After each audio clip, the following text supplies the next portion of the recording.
Hello, everyone, and welcome back to the artist formerly known as the Covenant Cast. Yeah, it's not that anymore. I'm Zach. But it's not anything. I'm Jonathan, not and this Steven. is Jonathan. Definitely not. Steven's coughing over somewhere coughing. We joked this morning. Everything okay, John? Yeah, everything's fine. I'm just Everything's cool, guys. Are we? When the person behind the camera says, "Oh wow," instills confidence. I just want to verify again that we are recording the audio. We are recording the audio. Great. Yep, I see it. Yep, great. We joked this morning while we were at coffee time about, or no, it was during a meeting, about you pretending to be Steven. Yes, because it's April Fools. And some would be confused, but we just couldn't do it. We're not doing it. So there are no fools here. You can pretend I'm Steven if you want to. No jokes here. There might be some fools. You know what I mean? You can pretend that I'm fooling you that I'm Steven. That was going to be the joke. He was just going to be Steven the whole time. That's up to you. We're not going to force it on you. Anyways, this is week 2 of our exploration into live podcasting. That's right. Steven's gone. We thought we'll just do it. We'll just figure it out. We'll just do it. So here we are. So if you missed last week and you're tuning in for the first time, we're going to start with some news. Yes. Covenant-related news. Yes. All our publishers that we partner with, any notable news from them. Mm-hmm. And we're going to lead into a topic. And what'd you end up calling the title of this? The perfect organized play. Can you give me your 1-sentence, 2-sentence summary of what we will be talking about after we cover the news? Yeah, well, I mean, I wrote it. This is kind of in the description anyway, but I think it was pretty good. I was like, you're prepared for this. Yeah.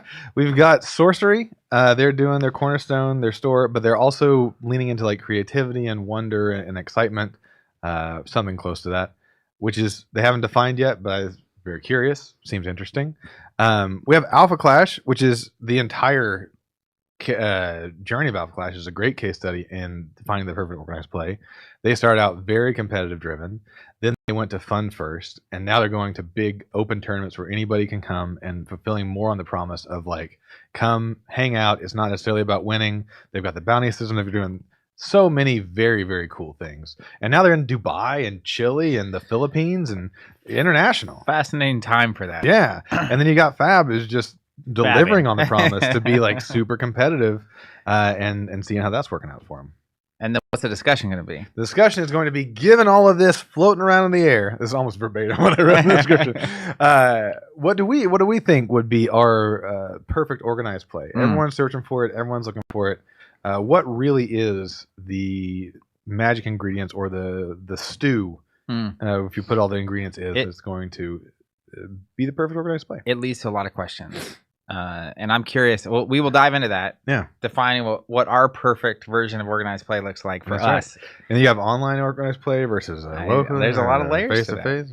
All right. In no particular order. Yeah. We're going to do the news. Okay. Great. So this is totally random. We're going to start with. Where's totally random? Our news. I'm just kidding. That's not random. Make that joke every time until we figure something out. I mean, she probably is there. Yeah. Frank's here. I saw Frank. Hi, Frank. Okay. I had a note in the notes that I didn't put there about 3.0. Why is that there, Jonathan? No, I didn't do it either. You put it there. No, I didn't. I think you did. No, I really didn't. Last week we were live and someone asked and you were like, I'm going to make sure this gets talked about. Oh, yeah, I probably did. Yeah, to talk about 3.0. Because the note in there for 3.0, I think is just like, oh lordy, is what your answer was. That's what I added. Okay, that's what, Yeah, okay, I added. I put in 3.0. Oh God, ... Yeah, that's what you put. Anyways, no, it is going. It is going. If you didn't follow our journey throughout the years, I'm going to give a very quick recap. Yeah, I think it's really important. 2012, March. Actually, about... Because this is a podcast, I feel like I can interrupt you all the time. I don't think that's actually that good. I think you do that all the time, even outside the podcast, Jonathan. This is actually one of the stories I've gotten down like at a dinner. This is one of my dinner party stories. Oh, that's how Covenant's going. Because there's some like real Sisyphusian kind of vibes to it. Yeah. Oh, now please tell the story. Anyways, we opened our first local space in 2012. We didn't at the time, but now we refer to that as 1.0. Mm-hmm. We moved that location to a new location in 2015, which we now refer to as 2.0. And it was a bigger space. It was nicer. We had beer on tap, etc. But about a year into that, it took us about a year after being there to actually get the beer license, which is crazy. That's another story. That's another story. But kind of seeing that model fully fleshed out, it was definitely better. And we learned a lot on 1.0, of course. But it wasn't exactly what we wanted it to be. And we didn't have the time, resources, skills, experience, etc., to do basically do it as well as we thought it should be done. So we focused at that time on the online side of the business to hopefully get to the point where we had the time, experience, and resources to essentially create the perfect place on earth to play tabletop games. That was the aspiration. Fast forward to 2019, we feel like, hey, we now have the time, the resources, and the experience to do this. We've been doing 2.0 for several years. We did 1.0 before that. Late 2019, it's now time to decide: are we in or not? Late 2019 sounds like what happened. I had a son. Did something else happen in late 2019? Well, not in late 2019, but was it good? All good? It was all, early 2020. 2020 is a different story. Okay, 2019 was great. All right, yeah, great. You look at the horizon, everything's looking great. You know, everyone's feeling good. Yeah. You've defeated the dragon. You've achieved your thing. Put yourself in position. But it's really it was a big question mark at that point. Are we actually committed to this? Because now that we have some semblance, like 2015, everyone is either way underpaid or some not even getting paid, and it's like a struggle every day. 2019, you have a little bit of breathing room, enough to build a cushion to have the resources to do this dream project to create the perfect place to play tabletop games. And you don't have to anymore. It's like, well, what if we just didn't? We're doing the Are we really serious about this? Yeah, or not? And we of course we said, yeah, we're going to do it. Anyway, so we started a research project late 2019 that was led by Bryce, actually. Who's now our freight manager. But it was doing research, and now it was like, all right, let's go back to the drawing board and start no holds barred. What would we do? As that process is going on, March 2020 hits, pandemic hits. And then you essentially are confronted with, well, throw that out the window because can't even be open at 2.0. We had to close, etc. Long story there. But short to get to it, right, is 2021, we are back to planning. We decide it's too much money to spend on something we're not going to own. So we start looking for buildings, can't find a building. We find some land. We buy the land. We go through that process. We buy the land. Then we're working with the architects. You get done with the architects phase. And things were crazy back then in terms of build costs. Yeah, I don't know if anyone remembers, like lumber was going on steel, up, yeah, all kinds of stuff. So by mid 2022, we have a finalized architectural plan. We get quotes back. It's over twice as expensive to build as we expected it to be. Yep. And some of the stuff we wanted to build with would take 2 years to show up. Oh wow. So not only are you going to have to pay way more, but you're also still going to have to wait. So it was like, well, how about we redo the plan minus all those materials that are going to take 2 years and see if we can actually get this back somewhere in line with the budget we were originally thinking. 9 months goes by, you have new plans, you've worked it through, you've made all these changes. Price per square foot comes back about double what it was the last time. It's like, oh no, this is crazy. Yeah. So then it's like, okay. They're like prices were going up faster than we could remove cost from our it was build. crazy. It was crazy. Like cut the building in half, take out a bunch of the cool stuff, and then it's the same price. Yeah. That's nuts. What is happening? Nuts. What is happening? Anyways, so we do that a third time. Get to the end of it. Spoiler. Prices are more expensive than you want them to be. And that was last year. Oh, wow. Is when that was happening. So it was literally from 2019, 2020. We bought the land in 2021. That's when 2021 is the year we decided to build. And we've been doing that ever since. So 5 years of cycling through this process, working through the plans. And I will say, like, the third iteration was significantly better than the first. Yeah. Even though it was reined in and controlled, right? Yeah. And so we ran into it again last year. And we took a beat. This keeps not working. Yeah, and at some level, the decision we made back in 2021, which is like, this is too much money to spend to not own. You start having to question that theory because actually now in 2021, the cost to own or build is way different than it is today. So we're in the process now of just exploring what are all the options. We still have the land, we still have the plans. That is one path. But before we commit to something, because in my mind, this is the space that I want us to have for as long as I exist. So like when I'm however old I get to be the privilege of being to still play tabletop games, we will have this space, right? Okay. And so it's a very long term. Like it's not sign a 3-year lease and then decide later if you want to switch or that kind of stuff. So I'm given everything we've been through, I'm willing to take some time to do it right and or just make sure that we're really happy with the decision. At this point, we've been teasing it and people have been waiting on it long enough too. We have a lot of promises to live up to and That's deliver right. on. So, anyways, that's the official 3.0 update. More Yeah. to follow So as we're doing it's going podcasts. well. We're talking to people. We've got some very good prospects. Mhm. So I'm not even going to ask you, but I think that we should have like maybe hopefully some good news. Let's just say by the end of the year. Hopefully yeah. sooner. Yeah. I mean, I'm at the point with the project Real tangible news. where it needs to happen. Yeah. Or not. That's how I get with video projects, where it's just like this has to go out or it's never going to go out. So it will happen, or I will die. That's what I know. And it needs to happen sooner than later. Yeah. And there's some very particular events I'm wanting to host. So yes, well, so many. Anyways, more updates on that to follow on future episodes. Like but we that's could do like some, resetting we the could do some baseline. organized play there. Perhaps some it could might be. say. It might be topically related. All right, we'll come back to that. Okay. Other Covenant news. It's just teases. I don't want to tease that yet. There's stuff coming. It'll be exciting. You tease the tease. It's like I did even tease the worse. tease. There's something cool coming up, guys, man. And the main other thing is we're so as part of this evolution of our content. Yeah.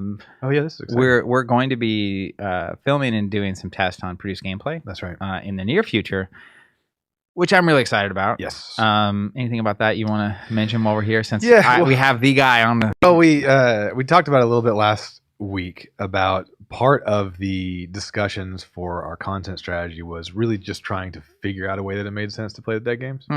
But with that comes the ability to play any game, any game. Any game. Any like game. Last week we talked a lot about Altered, right? Yeah. And kind of talking out of our depth because I bought some starters for Altered once, but I haven't really dove into it. So technically it's like we could play a game of Altered. Even now, game is in the process of dying. We could play. Yeah. And we can play living games. We can play anything. We can play anything we want. And I do like one of the things I had a vision, struck by a vision of you and Steven walking through some sort of convention, let's say Gen Con. Perhaps. And someone's like whispering to their friend, hey, those are the two guys that like played every TCG. You know, or at least every American TCG. But like that's still wouldn't it be cool to like have that? I mean, obviously you and Steven truly have played quite a few. And coming out of the Throwback Thursdays on the pandemic, your knowledge of what constitutes a card game was possible with the TCG was vastly increased. And so what happens if you go even farther down that road is something I'm very excited about. Well, further down that road we shall go. We shall go. We shall go. Merrily along. All right, let's get to publisher-related news. First up, Earthborne Games. Earthborne Games, not Rangers. For whatever reason, I want to say studios. And it's wrong. Earthborne Games Studios. Yeah, it's games. It's games. Andrew, I see you. Anyways, first of all, I want to talk about the Hubworld previews. Yes. Now, I believe the geniuses over in Creative can show some things. Can you do the very first one on the top of that there, John? Yeah. Renee, I think her name is? Linza. Is it up? Okay. I can't see it. I didn't. No, that's a me problem. Hold on. Aha! This is really. We did it live. We called it live. And we'll have to remember there are people out there listening to the audio version of this, so I'll have to describe in great detail what we're seeing. There it is, Linzerie. Okay, so I'm gonna be honest. I'm gonna be honest with everyone out there, just very transparent. The first test we're doing with our gameplay format is Hubworld. Whoa, cat's out of the bag. Yeah, just spoiler. So I was looking through cards that we have that we can use, and this was one of the ones that was in that stack. And this was the card, Linzerie, subtitle First Class Filch, which I love. This was the card that I was like, all right, I'm building this deck. Oh yes. So this is an agent. In Hubworld, you play 6 agents in your deck. When you steal 3 of your opponent's agents, you win the game. And so this is one of the 6 agents that you have in the game. So they're the powerful things that you want to have operating on your side of the board, but can be taken from you. But also specifically, one of the coolest hooks in Hubworld is the deck building mechanic. So you have 6 agents. If 4 of them are purple, like Linzerie here, that means that cards have like pips on them. So it'd be like a 4 purple pip. So you can put those cards in your deck. But if there's 5 purple and you only have 4 purple agents in your deck, you can't play that thing. That's very cool. So this is both a card in your deck that you will get to use sometimes, and then also a deck building reality. But the text is, I don't know the proper term for the reaction, but after you complete a breach on a player's district, exhaust this card, steal a shard from their pool. Also, if your opponent peeks at this card for one reason or another, like they see it on top of your deck or in your hand, or face down, they see it and it's not forged yet, you can steal a shard from them. And stealing is like gaining a shard, but better. Because you're up one, they're down swing. one. Yes. Yeah, I learned that. Actually, it took me a long time to understand that math. Steven explained it to me. Yeah. Like, oh, yeah. Gaining one is way less good than gaining one and stealing one. Yeah. Or like That's them a losing 2-point one. swing. Yeah, that is a big swing. Anyways, the thing about this that I love is the art. Is the art. Goodness gracious. I have a lot What to is say, it? and I know you're an art guy. I don't even know if I should say it. Let me say it this way. Whenever I was learning as a young artist, you go and you try to make your stuff look as good as possible. You try to make it look like all super polished and all that stuff. And there's a certain aesthetic to that. And I think musicians a lot fall into this. It's like, I want my recording to sound like as professional as possible. And then later down the road in your life, someone rolls up with this, which is like not objectively good, maybe, but subjectively amazing. And it really bothers me because I could never allow myself to do that. And maybe that's just where I'm at in my artistic journey. But like, I would look at that and I don't know that I could get to the point where I'm sending that in and being like, this is it. Yeah. Well, there's stuff in sorcery like that too, where it's like, I look at it and I was like, this is, if I saw someone do this, I would expect it maybe to be like, when I first saw it, I would maybe expect it to be like at a high school art festival. And then I look at it again, I'm like, somehow this is brilliant. My friend Dylan's mom was an artist. She just died recently and they showed a bunch of her art. And it was all this like in that pocket where it was Picasso-esque. Like, he's like drawing the weird stuff in his later stages. Yeah. You'd be like, this is, but then you look at it and it's like, but actually, and it's just really, I'm running out of words. It's hard for me to deal with. I have a lot to say about this, actually. Kaufman, real quick, what's the name of it? Can you read the artist on the bottom left of this card? I love it. I'm enamored with it. Adriana Yes or Yes? Last name. Y-E-A-S. Yes. Okay. So here's the thing. Yeah. Right. So I'll relate this to music real quick, which I, for some reason, am want to do, but when I vastly prefer live music. Okay. To like a studio album. Okay. The reason I do, I think, is because specifically it's not perfect. Yeah. And it has that energy of authenticity. That non-perfect is where humanity lives. That's right. And so the reason I say that about this art is the purpose of art is not to be perfect. Right. And so to me, I look at this piece of art and I feel something. Yes. And that's where it's like, it's not actually about, is it objectively a perfect thing that's happening in front of you, but does it make you feel something? People tune in for the philosophy here. I'm taking Steven's place. I've been reading this book called Why We Click, and I'm again just sounds like a amazing philosophical masterpiece. It is. Actually, the title is kind of bad. Not a great title, but it's all about. Would you say it's not perfect? Raph's art. Grimaced. This is for our podcast, in case you couldn't feel that. But it talks about synchrony and why it's important to be face to face. All the stuff we talk about, but the data is starting to come in. Yeah. Especially as we get more and more. You get it. But they're talking about towards the end. They were talking about how so much of our time and effort technologically has gone to making frictionless experiences. Has gone from like, instead of going in, driving to the coffee shop, talking to the barista, getting your coffee, now you can send it in with an app and you just pick it up, or maybe someone picks it up for you and drops it off at your house and you never see anybody. And she's got this line, and it's a little cute, admittedly, but it's stuck in my head. And it reminds me of this too, and it reminds me of AI art, or even just some of like the really slick digital art versus stuff like this, stuff like you see in sorcery. But there's like a friction to it. It's not just like an easily consumable fast food version of a thing. And she says in the book, we spend so much time trying to get rid of friction, but we forget that from friction comes warmth. Yep. That's a great way to say it, actually. It is. That's very charming. It is very charming. Yeah. Anyways, I love this piece of art. if you are listening to this, you should just, you know what? Even if you Google it, it's going to be hard to find this. I think It's on there. It's on their game fan. I love the art style. I love the vibe. I was again preparing for this gameplay that we're going to film. Going through cards, having them in hand. The white border, I think, was a perfect choice. They switched that from the preview deck era and the pre-campaign era.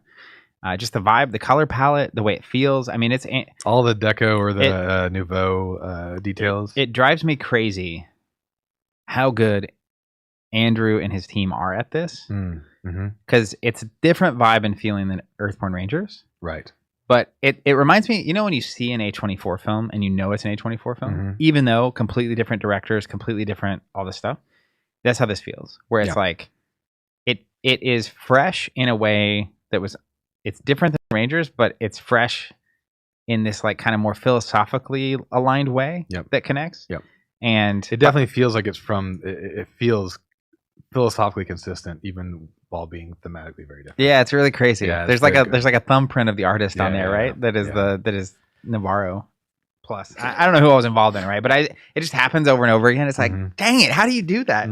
So good. Anyways, by the end of this, deck building for me is often when a game clicks. Right, that's right. Yeah, we were doing that. That's where we got started on this. Yeah, so I was building my first Hubworld decks, and it's like, it's almost frustrating how good it is. You know what I mean? It's like, anyways, more on that later. We don't have to dive in that. I do want to. We have other art that we can show. They did an artist podcast. We have two other cards.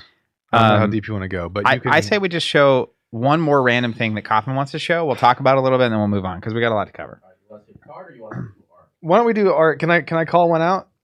Yeah. Let's do. I think it's called The Youth. I called it titled The Youth. It looks like Jet Set Radio Future, but it's really, really good. Street Youth. I don't know if you can see that. I can see. Can you describe it for those at home listening? Yes. So it's very much like Hubworld meets Jet Set Radio. There's on the left. There's a group of the youths. And they're up on top of a building, loitering as youths are wont to do. And then in the background, you see orangish pink sky. You got all of this, the construction, which is very futuristic, but also like built upon itself. And it's just like, I don't know, it struck me as really, it's like, you look at that and you're like, that's a world that is realized and that I want to be a part of and see what's going on in there. Yeah, I think looking through the art and seeing everything that's coming out about Hubworld, it very much is capturing the feeling to me of, in a certain specific kind of way, which I will describe, of Star Wars, where it feels like a real world that is fleshed out and like there's a lot going on here. And it is both futuristic but lived in. Yeah. Can you sneak the tower in there, John, real quick? Speaking of Star Wars, this is a little Star Warsian. It's like Star Wars is like if Mobius did the. Hey, this is a really good comment. Bennett87 saying, "Why We Click sounds like a great Netrunner biopic." yeah. Speaking of Star Wars, this looks like the Senate. I mean, it's different, but it's the vibe. Yeah. It just feels like a very real. I mean, of course, there's a certain texture. Art style to this, texture, but it's like there's like a lightness to the art. Yes. Yeah. But also it does feel lived in and full and like real. Even though like look at the in the back, there's not that much detail going on, but you can tell there's a lot happening here. A bunch of different like races and types of species and stuff hanging out and communing, etc. So, anyways, I was already bought into Hubworld, and then building decks, it was just like. Get out of here. This is going to be so good. Yeah, and they have, if anyone's interested in seeing more of this, they did a whole podcast with the podcast episode with the artist where they're going through and they're actually showing like from the sketch they sent to the artist to what the artist returned. All that stuff. Very cool. Yeah, and their last campaign update was this week, and they were talking about having the late pledge manager open soon. So if you didn't get on the campaign, you can do that, and you should, because I think it's going to be one of the great games of our time. Every box it's like you get all the cards in the box, and it's a non-collectible expandable card game. And they set themselves a challenge of making every box its own draft cube. That's right, for 4 people, which is like perfect because that's the reason that one of the greatest reasons you would do booster boxes, booster card based draft and seal. So they got that. I think it's great. All right, next up we have Arkham Horror recently with its Chapter 2 core set happening. More importantly, this week we spun up the pre-orders for their investigator decks coming, and they've done this kind of thing before, but there's 5 different decks that are pre-built decks you can play right into the game. And so if you have a subscription that has already been spun up, it should be in your account, and you should be able to see a pre-order for that. You haven't been charged yet, but it's 5 different decks, all one bundle, all coming together. That's the only way we're doing it. They're all coming out at the same time. And Arkham, the wheels on Arkham continue to turn. They do. They're keeping on going, man. And they did a refresh, right? Like a so it was basically a second edition, kinda. You can do whatever you want. You can mix and match, and it's not like it's changed so fundamentally. Like X-Wing did a second edition, and it was not compatible with first edition. But this is more just saying like, hey, if you're looking for an on ramp, we got an on ramp. It's also like, as designers, we're not going to factor things before this in our testing and balance of money. Oh, that's a cool idea. Because it's so thinking like eventually, right? Like we all know in Arkham, backpack is goated. I'm just kidding. I love backpack. But there are certain cards that are just like probably overtuned. Yeah. And it means any other card in this category just doesn't get played. And so if you just get to rinse that away, you also have, if you're thinking about all the scenarios someone could use, some cards might fundamentally just defeat, the Carcosa campaign. Right. And so you can't design that because Carcosa exists. And so Arkham is now, it's approaching 10 years old. Well, it's crazy. It was even back when we were playing it every week. It was by far the most amount of cards in the system that we used to bring on the screen. It's a massive amount of cards. So anyways, they basically were like, hey, Marvel kind of did something like this, Marvel Champions recently too, where it's not quite a reboot, but it's from a design perspective, a line in the sand saying, if you start with this and only buy this, that's how we intended it to be played and designed. And if you already own everything, you already own everything, and you can do whatever you want. That seems like a good way to do that, actually. Because cooperative game doesn't. They can't take your cards. Yeah, what are you going to do? They can't take your cards. It is what it is. All right. Next up, we have Sorcery. Hey. Item number 1. Did you see the ban list? Yeah. Did you see what they did with the ban list, by the way? No. So there's a list of cards that are banned. Okay. I knew that they were organized in some way. Spoiler. It's April Fool's. But literally the first letter, if you read the cards down, says April Fool's joke. None of it's banned. No. It's just, and it would be funny for it to be banned. And this will come back to the organized play commentary in a second, because banning is part of organized play. That's right. Or can't it impact? Particularly, it only impacts organized play, right? Yeah. No, I can spin some stuff up for you. Yeah, but I don't need to go into that yet. But I think we'll cook on that in a minute. Other things they have done. So they've been doing a series of organized play articles. Yeah. And the first one was like very top level. Here's our new approach. Yeah. And we're not laying it all out there yet, but we're going to be laying this out over the coming weeks and months. And they've essentially been continually every week or so posting next thing. And what's notable about this, and this will relate back to the main topic, when they started, the seeming approach was OP is going to be bottom up. So we're not touching it. That's right. Players can do what they want. We'll support players, but at the end of the day, the community is going to do what they want to do with it. Right. Which is a lot of times sorcery is very much, in my opinion, it is a nod to how it felt to play Magic in 1993. Right. It's capturing the way it felt in the 90s for Magic. As someone who didn't experience that, things go over my head, and then someone would be like, oh, that's just like X card, or this reminds me of this moment in the history of the game. And so I reference that to say, when Magic first came out, they also didn't have organized play. That's right. It was not. That was later. Yeah. It was like, we're really successful. Maybe we should support that. Introduce organized play. Yeah, I mean, you don't have organized card trading, right? You don't have organized trade in baseball cards. They don't have tournament structures or judges or tournament rules, or here's how Swiss works, and no Pro Tours and World Championships and qualifiers and PQs and all the stuff. All that is later. It all comes later. Anyways, so it's interesting because they start out with a bottom-up community-only approach and then have now pivoted. And that will be worth contributing to the discussion. But they partner with CG Con, Star City Games, who host these kind of larger regional. It's like a traveling event series that they host. At the center of that's Magic, but they have Fab events. They now have Sorcery events, and Bo Jackson, something. And then what's the name of the one with Draco Malfoy? Did you ever watch All Stars? back in the day on like 90s Saturday morning cartoons? Mm-mm. It was a cartoon with Wayne Gretzky, Bo Jackson, and Michael Jordan. I do Of remember course, that. yeah. It's like it's your guys. I think it was like one season. I have Yeah. a VHS of it Yeah, actually at the no, house. I think it happened before I was like Yeah. obsessed with Michael Jordan, basically. Yeah. I remember you guys talking about that a couple of years ago and looking it up. It's like, this is crazy. Crazy. This is It was what so a cool. 90s. 90s was So a wild 90s. time, man. If you weren't there, woo. Anyways, so they last week we talked about their kind of on the ground local store support, Right. and then they pushed an article about the Cornerstone series. So the Cornerstone, Yes. they label stores cornerstones when they reach a certain level and have been hosting events and building community. And a Cornerstone event is essentially a once-a-year event that gets to be hosted by a store with promos and that kind of stuff. And they have there's a card called Cornerstone in Sorcery. Right.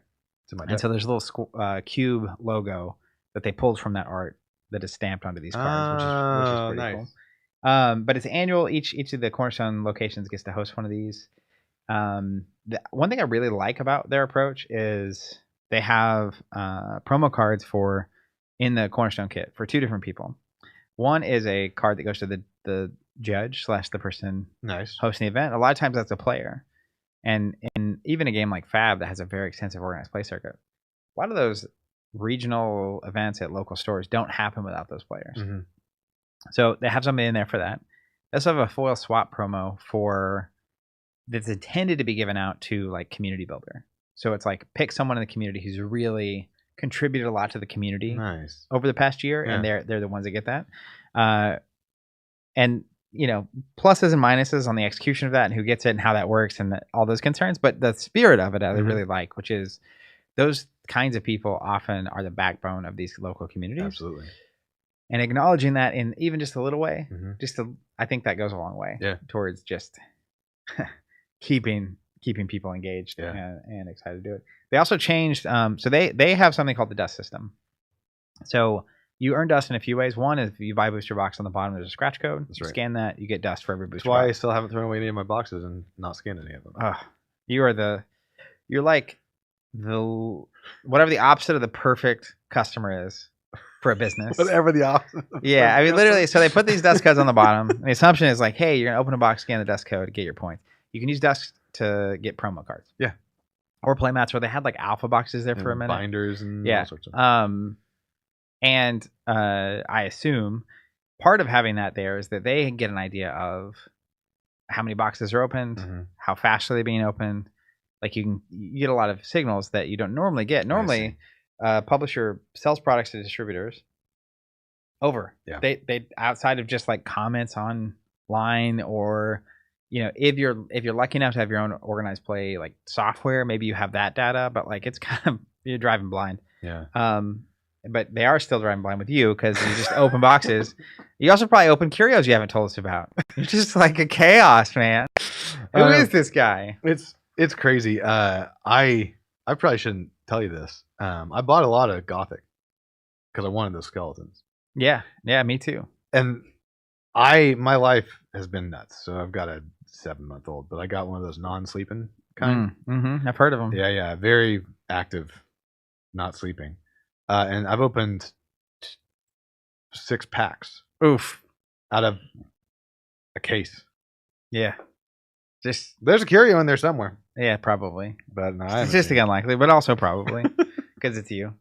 Anywho, they're continuing to announce this stuff. I'm excited. I'm so curious to see about their how they stick the landing on the creativity and. Yeah, well, and I think last year was towards the end of the year they had a handful of events they did with SCGCon for the first time, and I'm curious if there are updates because at those several of those they had what were called Crossroads, which is kind of like their bigger travel to level events, which we'll get into in a second. We're talking about Alpha Clash, but they're the kind of as we've seen so far, they're the kind of company that does something, takes feedback, thinks about it, improves it, and tries it again. Yeah. And so I'm assuming once they get up to talking about that level of event, they will be playing some jazz on changes. They learned a lot last year hosting some of the events they were hosting. And then also in light of their macro article that started all this in terms of creativity and like all the stuff, how that is actually integrated at those levels. And I know they're also at the tail end of all this, there's It's supposed to be like, I think they call it the Avatar of the Realm event, which is their world championship basically. But it's like the big official, massive gathering, which is supposed to happen late this year, according to articles and whatnot. I think that's like, Wow. that's what I think I read. I read a lot of things from a lot of different articles, but that's what I am under the impression is happening. Seems so right. we will see if that happens. All right, let's get to Alpha Clash. Let's get to Alpha Clash. Crazy. Yeah, and Dubai. So this is the we'll cover Alpha Clash, then we'll get to the topic. So they posted earlier this week an announcement, which is essentially their organized play schedule for the rest of the year. Yeah, awesome. Which is uncommon. Well, you say? It's, in my experience, it's uncommon. But I have also never played Magic in like a genuine way, or like Pokemon, basically any big game. Yeah. Okay. So I don't know what's normal for them. Okay. But I know what's normal for me, even for Flesh and Blood, who I think has maybe the greatest organized play program, most extensive, crazy thing that of any tabletop game ever. I think that crown might be theirs. I can't verify because I have never played Magic, right? But even for them, there were a lot of times where I had a several year bender where I was going to all the Fab major events. That's right. And I would not be planning super far in advance. And I think they were getting better towards the end of when I was like concentrated on it. But I don't think that like right now you would know the full schedule for the whole year for Fab. They also have notably more things going on. Right. So like even one announcement to try to contain all of that would be maybe difficult to read because it's so insane. But they basically announced some updates to the organized play plans and system, as well as the schedule for the rest of the year. And as a player, I've traveled to play in a lot of Alpha Clash events. It's so nice. It's so nice. It's just so nice. So let's cover what their thing said, and then I'll talk about my perfect organized play because it relates. It's directly related to this. Nice. So first of all, they're removing tiered invites to their big events, excluding seemingly worlds. Right. To play in worlds, you have to qualify. Yeah. And this makes a lot of sense to me. They're an indie studio. They're much smaller than like a Flesh and Blood. Right. And so you have these scenarios where you're hosting a pro tour and only so many people have actually even qualified. And then you also have to have, if they are going to qualify, local events hosting the events for them to qualify in advance enough of the event for them to know that, like, if you win I did this with Fab a couple times where it's like, I'm not sure if I'm going and it's happening in 4 weeks and I'm playing an event. And if I win, I've qualified. But now I have to plan a whole trip and book travel and it's late and things are expensive and hotels are booked out and all this kind of stuff. And friends that have already decided they were going earlier, like the people are splitting rooms and stuff. So it's like, if you want to split a room with someone, it's harder to find someone last minute and all that kind of stuff. That checks out. Yeah. So this makes sense to me. Where we say hi, Garrett. Yeah, he's there. He just waved. Hi, Garrett. Speaking of Alpha Clash, it makes sense to me in that with a very committed community of people, you want to make sure that your players willing to come aren't not coming, right? Simply because like their local store hasn't hosted the qualifying event in time or not, that kind of thing. So that makes sense. They also announced that, and even back when they were coming here and doing the podcast with us, they're leaning into the fun forward part. Yeah, exactly. Right.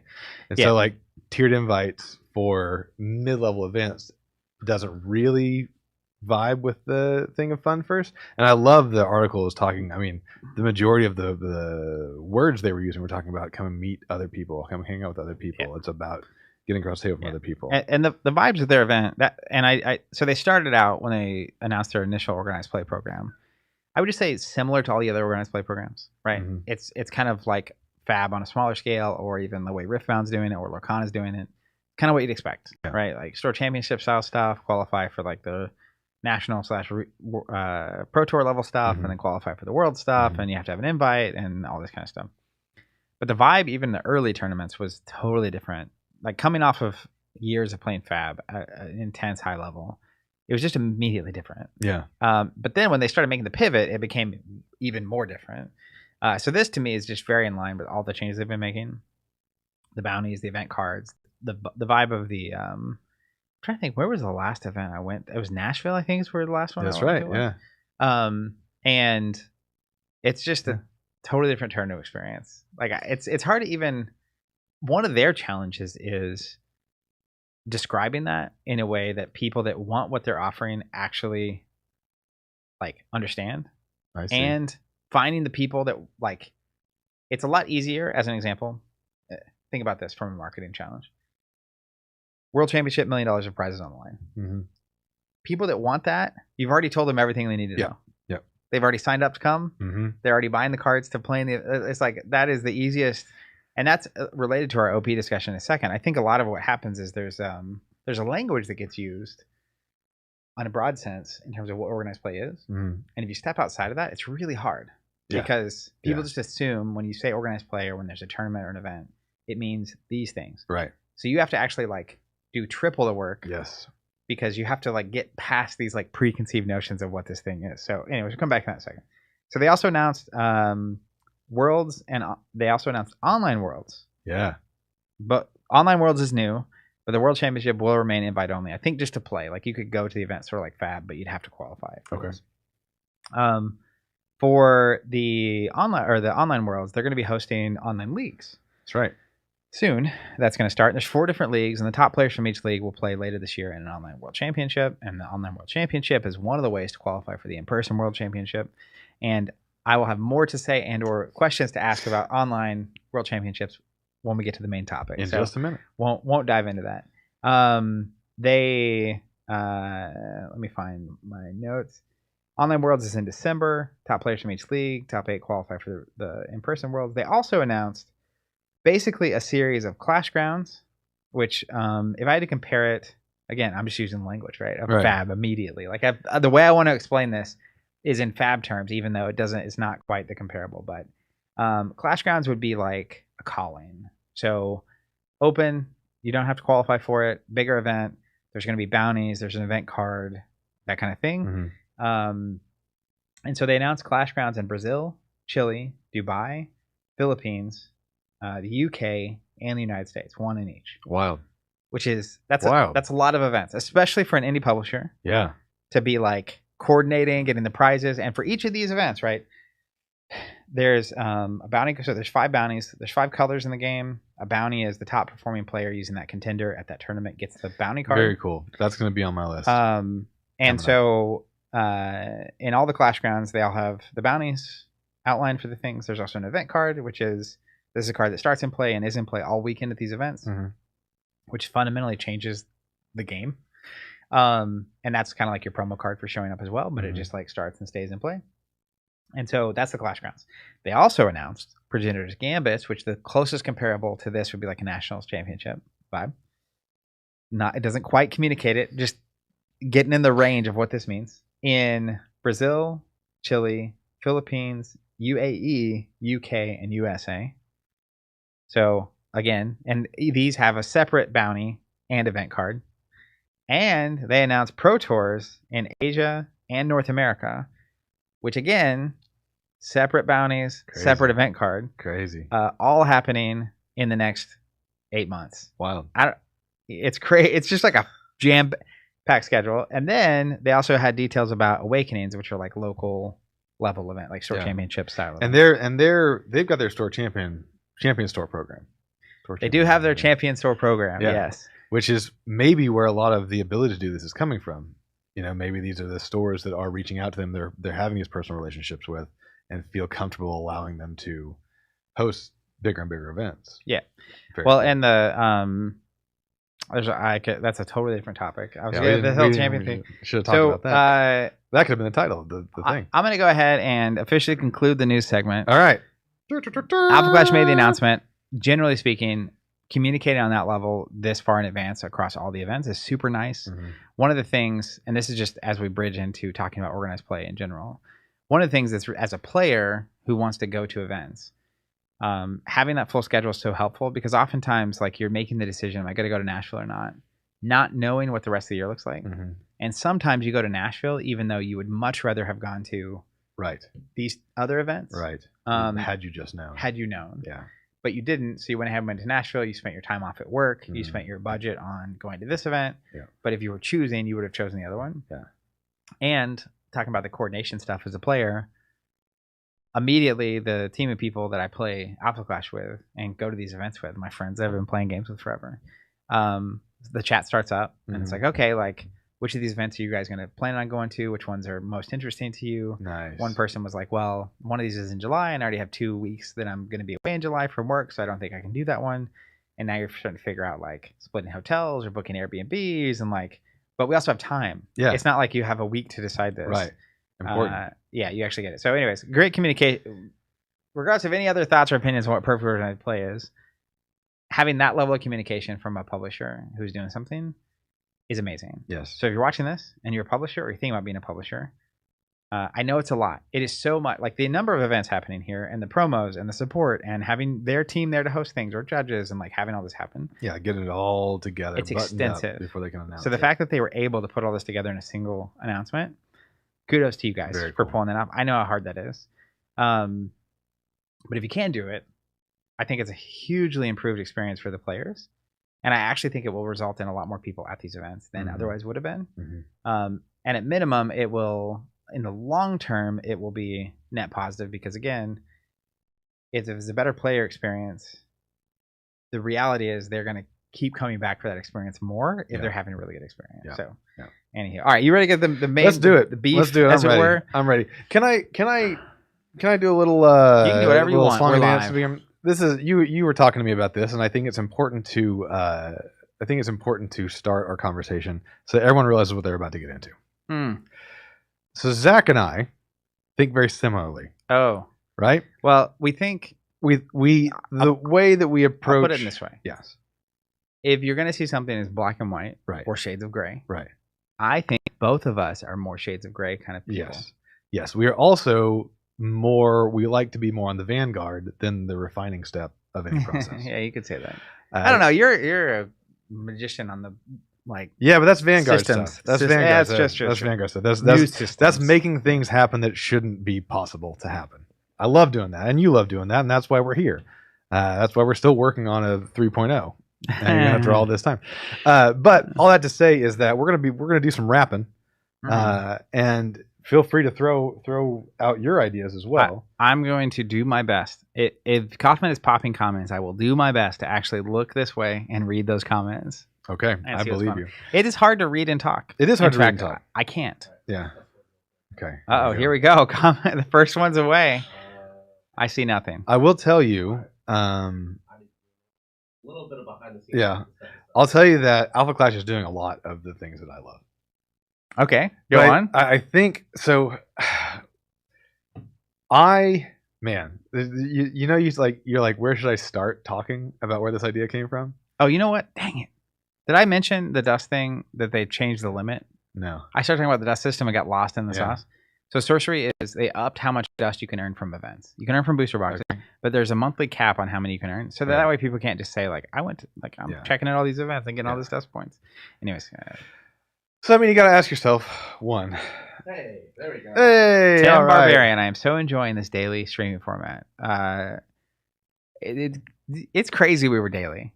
Yeah, We're not actually daily. We're weekly right now. But like but I think this vibe is hitting. 2020, 2021 into 2022, it's 5 days a We week. should have talked about that in the Covenant news. Like this format has gone very. At least the first. Yeah, one I we meant did to last do week. that. was There's like- a lot of stuff. In So the let us leaders know there. if it continues or if it ever stops being good. Yeah, But it feedback seems is like good. It's hidden. Comments were positive. All right, so you have to start with who your audience is. You know, if I start an art piece, if I start a video, I'm thinking, who am I making this for? So that's a big question off the top. Well, my hook on this topic is I want to know if you are the audience, what's the Right. perfect? Yes. And I think you just hit on maybe the most important part here. Defining your audience is so key. It's so key. Because what is ideal for me or perfect is not the same for you Right. or John Right. or insert anyone on Right. earth. And at the risk of diving into an off-tread comment or off-tread topic of like, what is playing competitive? What is playing casually? I mean, you turn on the TV and there's competitive axe throwing. It's like, and competitive cornhole. It's like, all right, well, so everything's competitive. You don't have to incentivize that at all. It's going to happen. So how can you get the rest of the people that might want to show up and have fun? And how can you make sure they are having fun? And is there a way to build into your system more advantages for people who are chill than for people who are, and I hate to use the term, but sweaty, right? Like, If that's what you want to do. Like if that's what you want to do, and you might, because that's the thing. And I was thinking about this with Alpha Clash is that Ridge and Garrett are both athletes. They come from a very like do your best, get as good as you can, beat the opponent, get to the championship. I don't know how they were in wrestling, but they don't strike me as particularly sweaty. No, but I mean, you get that's. God, this is gonna go all I'm sorry, guys. This is gonna go all kinds of places. That I have a very firm theory that particularly in a lot of places where you can get that out in a physical way, like we were actually wrestling with somebody rather than just like having your body's telling you to wrestle and you're using your mind and your hands instead to move cards around. I think that has a lot, because I've been in a lot of mosh pits, and every time at the end of a mosh pit, everyone's hugging, right? Like it's part of that physicality of like, yeah, you get in there and you do your thing and you maybe end up punching each other, but like you have a camaraderie about it. And even the early MMA stuff was like that. And would you say it's a certain amount of synchrony? Yeah, yes, I would. Steel Slime is the person who plays mostly kitchen table. I often wish there was a casual competitive tier where I feel like I could actually win occasionally. That, or you just like, whenever I was in college, I would always join like the C leagues of the intramural stuff. Yeah. Or maybe B leagues, because C is just like people just like farting around. Well, and I think, but people come in with an expectation of what they're there for and what winning is to them, and it's just having a good time. Well, some jokes. And the hard part of that is like, I think most people want to play against someone that is playing at the same intensity level as them. Yes, it's sort of like so true. If I love basketball, right? I play basketball every week. And if someone came who's like a college basketball player to our, there's like 4 to 8 of us, depending. Most of us are 30 to 60 male. Some played basketball, some didn't. Right. We're all at a very similar intensity level and skill level. Right. But if someone showed up who's a college basketball player, it would not be fun for anybody. Right. Not including them. Or for you. That's right. So Steel Slam's comment is interesting to me because when we talk about casual competitive, like, in my experience, there's actually very few people who are truly what I would say casual. And those are such loaded and unproductive words to use in this conversation. But what I think is actually trying to be said is they want to compete at the same intensity level. Yeah, I think that's right for everybody. When you're playing sorcery, it's like, are you playing the like Necromancer water deck? And are you like really good and experienced? Right. Or are we both playing like fun theme decks? Right. Right. And there's a scale where it's like, well, and it's tough. It also bleeds into variance where it's like, how often does the better player win? But it's like, if we're playing and I lose 95% of the time, and this goes back to your math and talking to Sasha about this too, but like how often you have to succeed to for it to maintain fun. Yeah. 1/3 is apparently what the research says. Yeah. And so apparently 70-30. So like there can be a gap where someone is better or a little more intense. And there's this great Roger Federer's tennis player, and he was giving a graduation speech, and he's maybe the best tennis player of all time. I don't have a horse in that race, so no, I'm not trying to say that, but I will say one thing he said in that I always think about is, he won something like 80% of his matches, but then he was saying in the speech talking about how many points do you think I won? It was only like 54%. His point was, even some widely considered one of the greatest tennis players of all time barely wins more than half, which is crazy. Yeah, that at top levels of tennis, best player on earth is still only a little better than 50-50 on a coin flip. Yeah, which is, it would drive you crazy if you're like one of his competitors, because like you're almost beating him enough, but you never are beating him. But I mean, that's the let me bring in some flow state theory for you. Is that they say flow state, I think, is really, if we wanted to get down to it, the goal of most endeavors. What is flow state? Flow state, characterized by it is a peak of human. It's like he just switched to reading a book. Peak of human existence, and I highly recommend anyone who's interested to check it out. It is where time melts away. You get lost in the task that you're doing. You feel like sort of like that, like you're operating a machine. Everything has a rhythm to it. Like things are just boom, boom, boom, boom. It's awesome. And I'm an addict. And if I don't get it once a month at this point, it used to be flow more state. Than that. Yeah, I get sweaty palms. Like I have a real issue, physical issue, if I don't get some sort of flow state. But I think when you're playing a game, like when you like are locked in, right? Like that's that feeling of being locked in. That's it. Yeah. That's what you're looking for. And That's why I love basketball, by the way. yeah, because you can lock in. But if you had someone who was that much better than you, you would not be able to be locked in. And they say, the researchers say that the flow state can be found in the middle ground between boredom and anxiety. And so you don't want the people who are super competitive to be bored playing someone. You don't want the people who are super bad to be anxious playing someone. Because like I remember I sat down at a table playing someone with spoils who was very good and very impatient at me being bad. And that was a very bad experience for me and probably not a great experience for them. Yeah, no one was having fun at that table. I also remember a man who I love this person. I haven't seen him in years and years and years, but Dragon. My very first met Dragon was playing Monster Apocalypse. What a goated guy. Yeah, dude. I sat down from him. He was playing the most broken, unknown broken quantity of the monster, and I was playing Mothership, just a LOL. Ares Mothership. And he just sat down and he looked at it and he's like, "I'm sorry." It will be painful for you. Yeah, and he did his thing. That's not. That's fine. That's terrifying. As long as you can hear me. 1 second, I got it. I know what happened here. But and then there's another time I can't talk. Oh wait. Then there's another time we were at MonCon and I was playing. I was like the buy. If you had a buy, you were playing me, and I sat against Spencer, and again with Mothership, and he knew that it didn't matter, and I knew that I was not as good as him, but I was going to have fun with it, and we just laughed our heads off and had a blast. And he's last time he saw me, he talked about how much fun he had there. Yeah, and it's setting that expectation so that the two parties involved can be in that middle ground between boredom and anxiety. Yeah. And the question is, how do you achieve that? And I don't really know the answer. You could try to like, hey, I'm a B, I'm a C, but there are definitely people who would say they are less good so they could win more because they're driving joy out of that. Well, someone had a comment going through. Let me see. Yeah, that's right. Very good one, Junkie Jeff. I always feel bad when I'm not competent enough to give an opponent a good game. That's so well said. Both ways.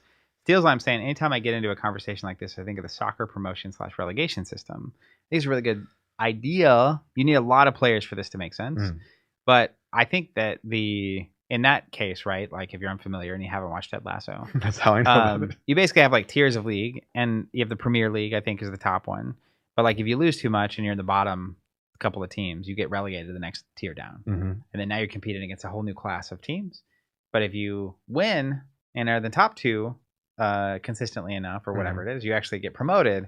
So that the A tier and B tier, the bottom two teams get bumped down, the top two teams get bumped up. And so some teams will be like in the D tier and they'll be the top, they'll be bump up. 3 or 4 years later, they'll be on the top of that, they'll bump up. Okay. And so the goal is to be one of the premier, like the top tier teams. But it means that when you're watching soccer matches, the teams are typically better suited against each other. Unlike in the NFL, when anyone plays against the Detroit Lions, like what's gonna. I'm just kidding. That's a Rafe joke. But like like the gap between team 1 and team 30 is often massive in the NFL. So when those teams play, it's like not fun to watch for anybody. And your starting quarterback is on the bench at halftime, and like it's a whole. Like it's actually a big missed opportunity just because of randomness of schedule. Whereas if you could guarantee every game, if it was number 29, number 30 playing, it would be a good game. Yeah. Like regardless of, that neither of these teams could beat the number 1 team. Right. But because it's just one universal league, and you're just playing against people. That's a whole. I'm gonna leave football now. Football's over. I made my Lions joke. I should have said the New York Giants because that's a totally different thing, but now I've offended 2 groups. Mission accomplished. Let's keep going. Yeah, Elo's also. Well, so this is from Steel Slime. Here is what is. We talked about defining audience. We talked about competitive versus casual. Yep. We talked about flow state. We talked about I think what everyone wants is to play games with people and have fun. Yes. And what is fun is playing games against people where it is actually possible for both people to win. And neither person feels incompetent. Yeah. Neither person also feels like there's not a chance they're going to lose. Because even as the person winning, if I play a game and I just know I'm going to win the whole time. I had this happen in Fab. Literally anytime I got paired against my brother. Just kidding. 3 shots. He's on fire. Steven's not here, so I got to add some salt, I think. Anyways, point of it is sometimes there are hero pairings in Fab where you have like a 99% chance to win. Okay. And no matter how good the other player is, it's like I'm just systematically probably going to win. And so that round is not very fun for anybody. Yeah. Even if we're two of the most competitive Fab players Right. on Earth. So you also have balance as part of this. But I do think part of fun is being within a certain range of skill level, experience, quality of deck, power level of the person across the table from you. Yeah. So the reason that is critical is because I think the oftentimes we talk about organized play, there's like incentive structures. Yes, I was about to ask about So incentives do a lot to affect behavior. that. Yes, preach. So a good example of an extreme of this is Flesh and Blood, which I will probably use a lot throughout this conversation. That's good. That's why they're in the thumbnail. Their pursuit from the very beginning is create the greatest competitive card game of all time. Mm-hmm. And as part of that, of course, they have a massive organized play structure that incentivizes winning. Winning. And that incentivizes set comes out, solve the set. Right. Solve the meta. Be ahead of the curve. Figure this thing out.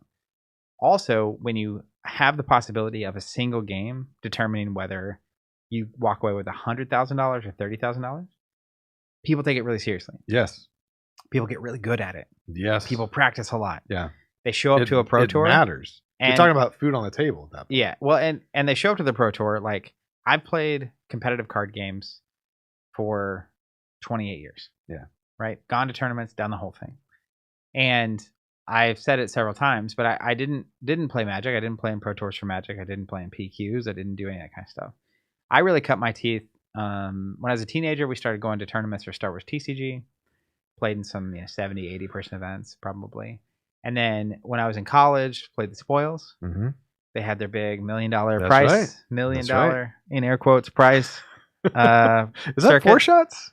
Are you on 4 now? I've unlimited shots. We're just no one's safe. So The Lions, the Spoils, the Giants, Steven, my brother. Your brother. Yeah. So played that. But then after Spoils, it was like Mon Poc, which was tiny and like it was just a totally different vibe. Into the Fantasy Flight Games 2010s era. Yes, there's probably podcasts that we have done many moons ago. Yeah. About how the incentive structure changes when you remove monetary gain. Yeah, and so I did play in some very competitive, serious tournaments during that 2010s decade. X-Wing had some massive tournaments that I played in. Netrunner also did not seem to hurt attendance not having a prize. Yeah, I mean the last Star Wars Destiny World Championship, no money on the line. Yeah. I think it was like top 32 got a playmat. Yeah. I mean it's not it's not heavily incentivized. They had 500 something people at this event. Wow. And people did take it seriously. But one thing I would often say a lot is you have a 500 person tournament. Genuinely at the time, there's probably 50 or 60 people that can win that tournament. In that tournament. Yes. In my opinion. Sure. Like from a skill level. 10%. Yeah, 10%. So then Fab was really interesting because like I played in the first Pro Tour and it was, I think 400 people. I genuinely think 300 to 350 of those people could have won that tournament. Oh, wow. So what that means is you sit down for round one and you might be playing against Michael Hamilton. Right. Right. Or someone, no one's as good as Michael. You're playing against someone that you're probably at best like 55% into. Okay. And real good. As compared to even Fab, you play it like a Pro Quest. And those were serious. Like you get the gold foil, if you win, you qualify for the Pro Tour. It's hard to win those tournaments. I would say like half your Swiss rounds of 6 rounds, I would play and feel like I had like an 80-90% chance of winning. Okay. And then other rounds, you're down to like 60% or 50-50, or you get paired against Brody and you're like 10% to win, if that.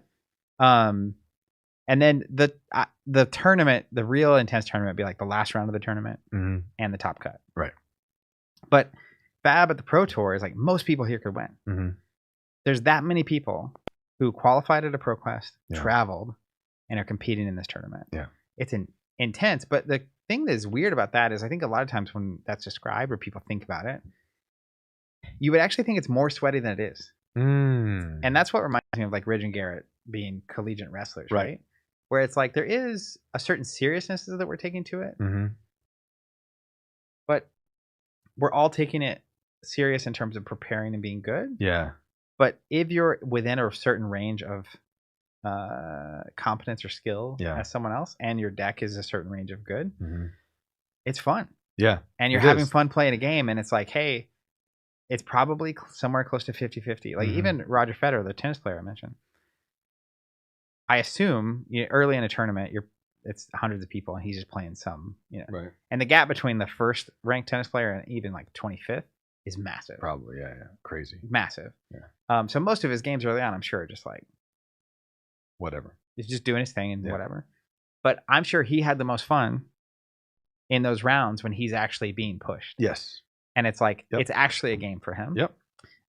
So I say all of that just to say, I think how you incentivize a tournament, like Fab incentivizes with massive cash prizes, and the whole ecosystem is built to kind of like, it's better. It's not. This isn't the right word. I want to say glorify, but not glorify. Like to like lift up the competitively successful people. Yes. Yeah. Like the there's a word for it. There's a word for it. We'll get there. And so the whole thing reinforces like being competitively good at this thing. Yeah. Which ends up being a challenge for Fab, I think, on like a local level. When, if you are unfortunate enough to have some of these top tier players at your local level, it's really hard to play Fab casually. Right. Right. Because a lot of it is just skill. Right. And so the only way to give someone who has less experience and skill or a worse deck a chance is like to play poorly. Which you don't want to do. It's just not good. So I think incentives are really important in terms of who you get coming, what kind of deck they're coming with, how much prep they're doing, how serious they're taking it. Can I take a second also to shout out the I don't forget which I think it was from Sorcery Con, maybe SCG Con, but the top tables split the prize money. They just said, hey, you guys just want to split it so we don't have to worry about it, and they said and I think that's the coolest thing in the world, because that is a line in the sand. Like, we don't want to play for money. We'll just split it, and then we can just have fun and not have to worry about who's going to be able to buy a car after that. Or feed their families. I just think that's cool. But I mean, it does talk about incentive and what you're trying to do, and I think it works great for Fab. I think that's what I'm not going to say that it's Ian Schaefer, I know that guy. Star Wars Unlimited World Championship at 700 with no cash prize. FFG still seems to pull it off. I think they had thousands at their big event too. Yeah. It wasn't even just like that's how many were playing in the tournament. And FFG, they didn't have cash incentivized, but they did have things that are. Riftbound has some of this. They have cash, but also they have cash equivalents. There's these crazy. It's kind of like the bounty system in Alpha Clash, but it's like every hero in the game. Okay. There's these like metal etch cards, I think, for Riftbound that are selling for like $10,000, $20,000, $30,000. So it's like someone gets 122nd on a tier 4 character, but they win a card and sell for $15,000, which is great. And I know, like at FFG Worlds, even back in the Destiny days, there would sometimes be like promo cards or like even the playmats would sell for a certain amount. There's a little bit of that. It's obfuscated a little bit more, but you're right. There's still a monetary boon in winning. The love of the game is not enough in a tournament, seemingly. Yeah. Well, in a large tournament structure, there needs to be some sort of trophy. And we actually learned this way back in the MonCon days.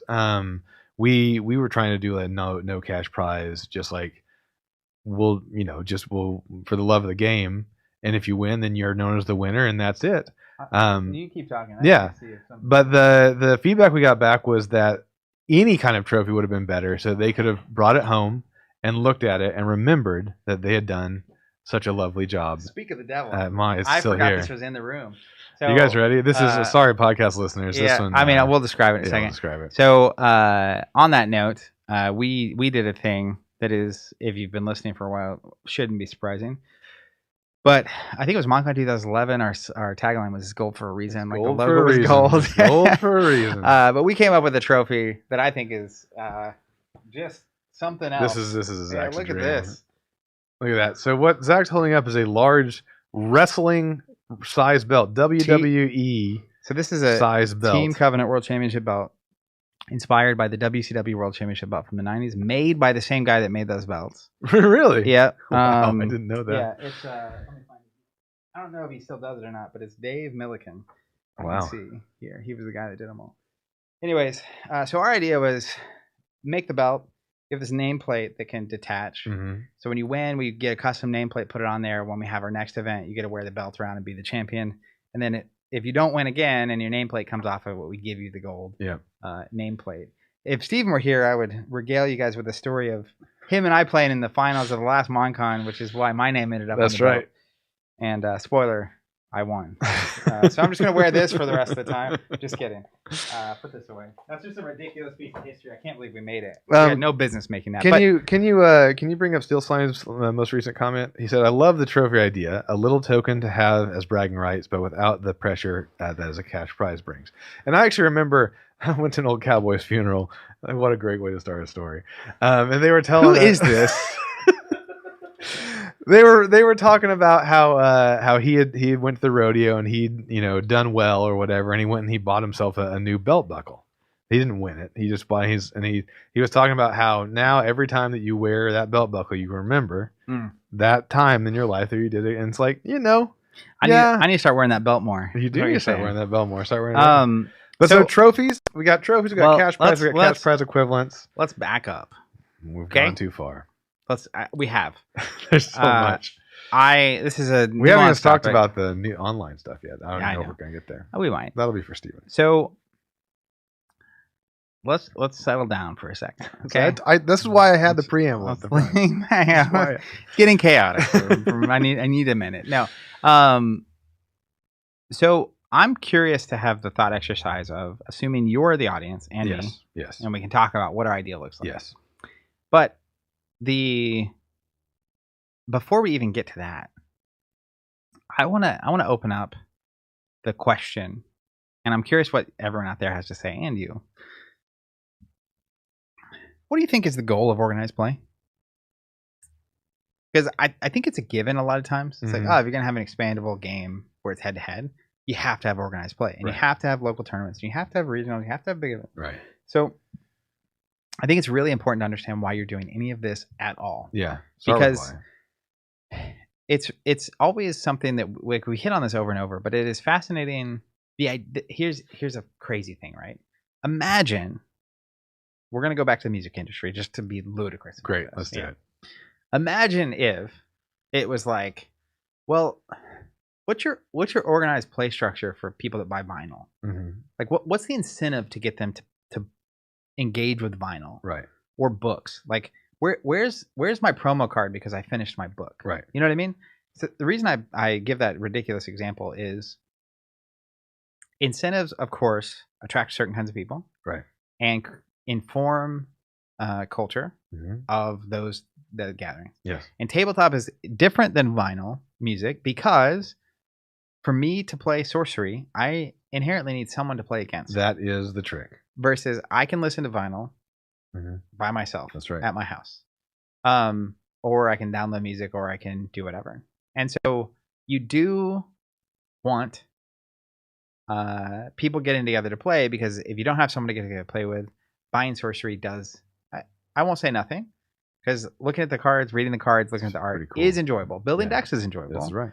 But to me, the meat of the purpose of buying a card game, as an example, is that you're assuming or thinking you're going to get to play that game. That's the hope. And so what is the goal of organized play at large? Right. Actually. Yes.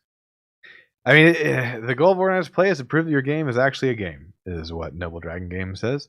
And that's not wrong. The goal of organized play is... what's the bottom of that funnel, you know? Yeah, it's just to get people together. It's to get people together. That's it. So incentivize people getting together. Yes. It is to play your game. It's the same as ladies' night at a bar.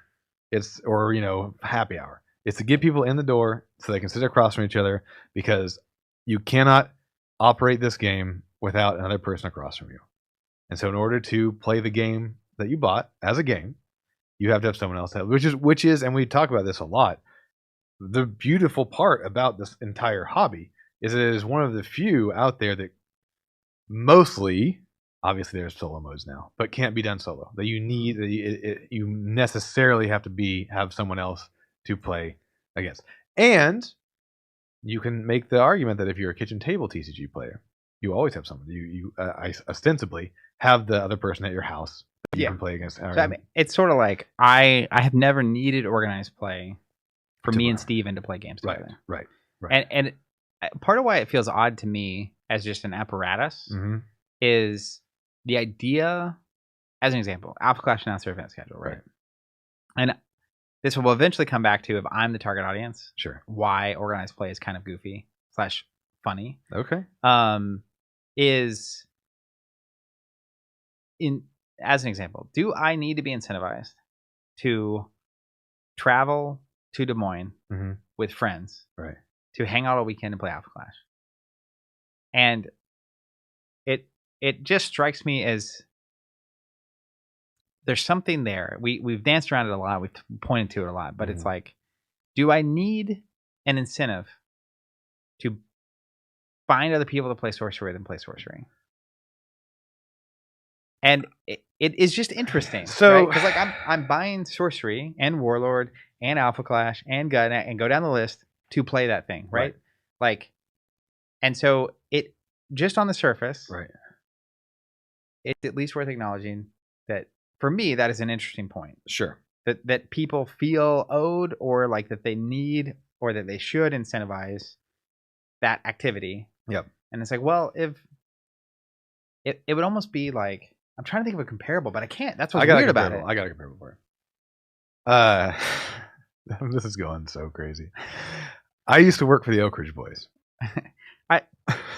I honestly think we're gonna have to have you on the podcast more. I only have so many stories.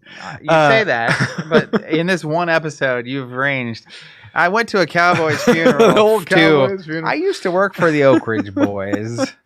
Anyhow, their producer, the guy that does tells them where to go to have their concerts and stuff.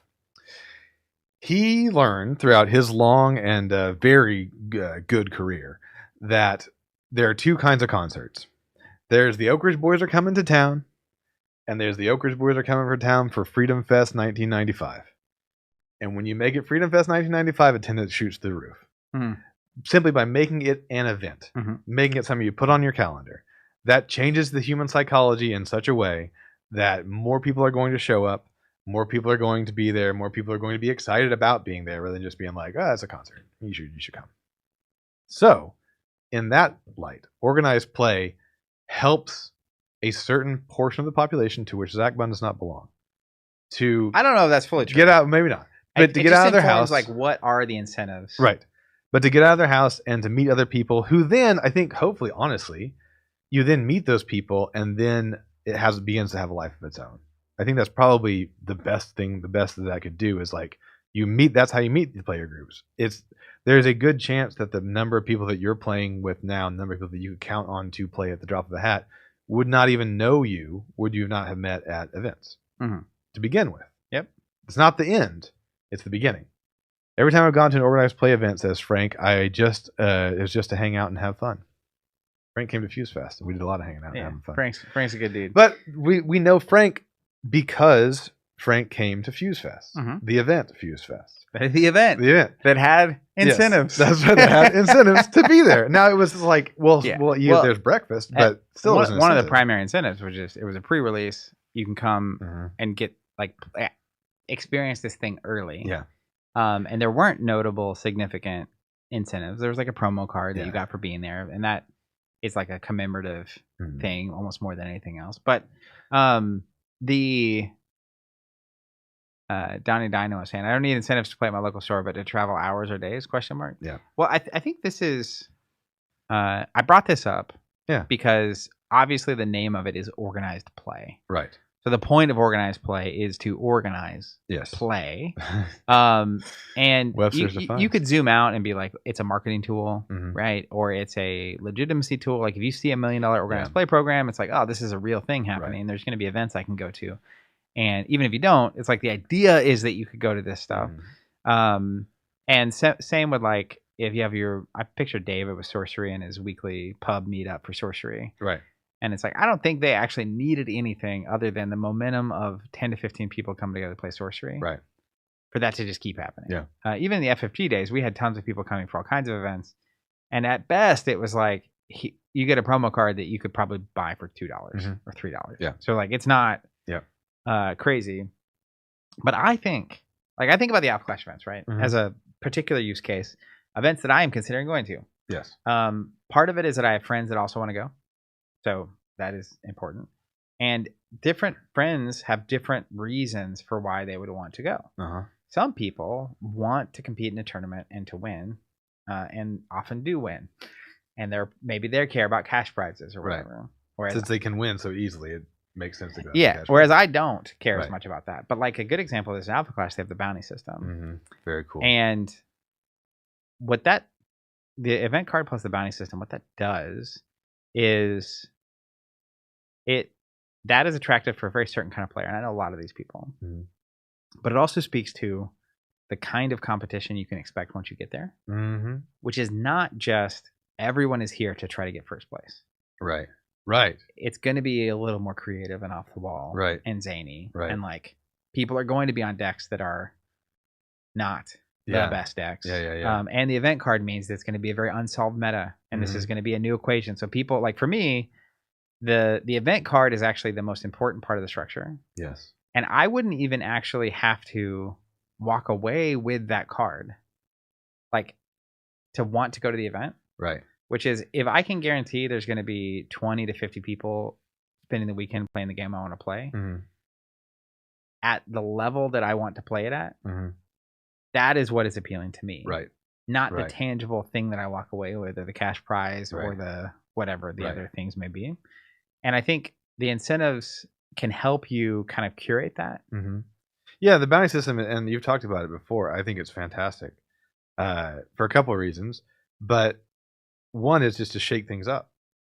Like with Fab, you're playing the same deck. You know, you're getting so good at it, operating that machine as well as you can, because the environment is not necessarily going to change. You're going to be playing against X number of decks probably. But there's always those first rounds. What the heck is this? How did they build this crazy thing that seems to only be good against my deck, and why would they ever bring it to a tournament? But with the bounty system, it incentivizes that. It incentivizes a lot more wildness in the actual pool of players itself, so that you can't just get so rote about what you're performing, or how your deck is performing, or how you play your deck. I think that's really interesting. I think that's really cool, because there's always that chance that maybe this contender is slept on. And maybe because the way the meta is up at the top, and because the way the Swiss is down at the bottom, this thing squeaks through in a way that is unexpected, or it knocks things out in a way that no one predicted. And I was against dice in games for a long time, but you get older and you realize, like, a little bit you can push that randomness, you can push that chance, you can push that unpredictability a little bit more, and actually it makes things way more exciting. Well, by and large, to me, if you're willing to be open to that kind of excitement, I think that is another key part of the kind of people that want to play your game, kind of people that are willing to go to events for your game, which is basically variance. Yeah. So again, if your goal is to set out to become the greatest competitive game of all time, Fab, you actually want variance to be lower. That's right.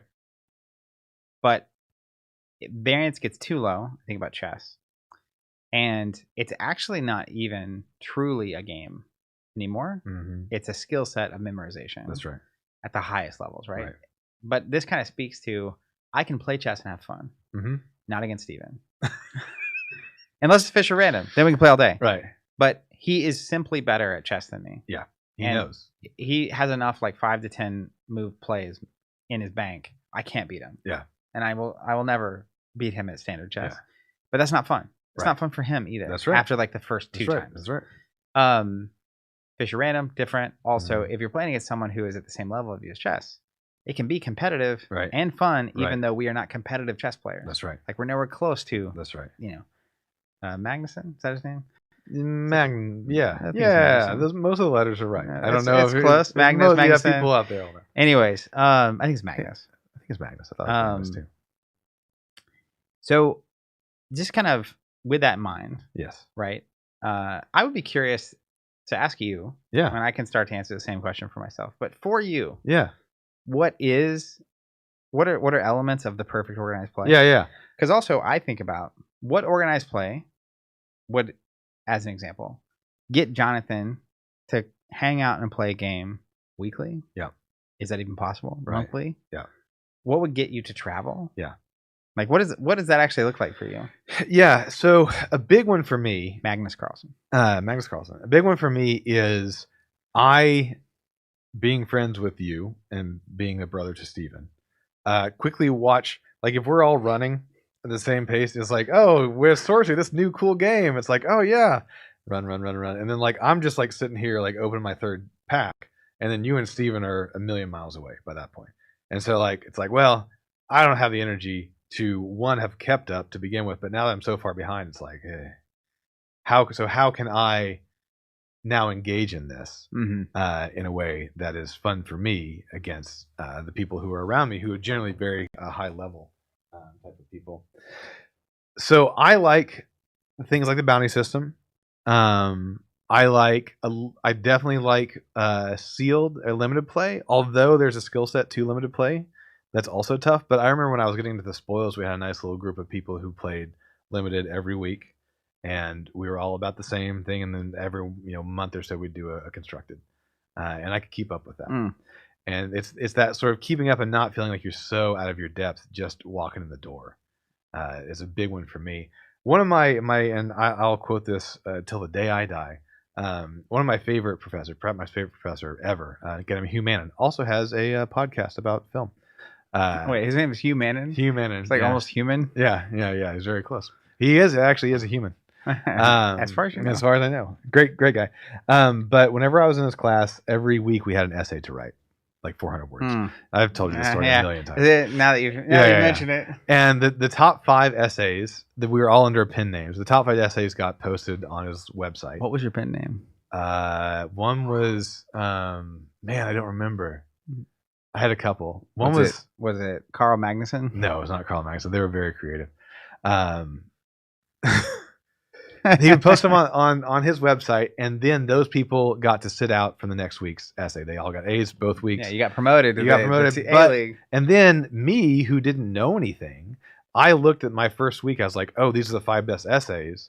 This is how he wants me to write. This is the style that he's looking for. And it was so helpful to like advance me to, okay, first of all, it gets the best people out of the pool for the second round.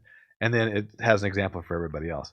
And I've always been interested in how that can be put into organized play.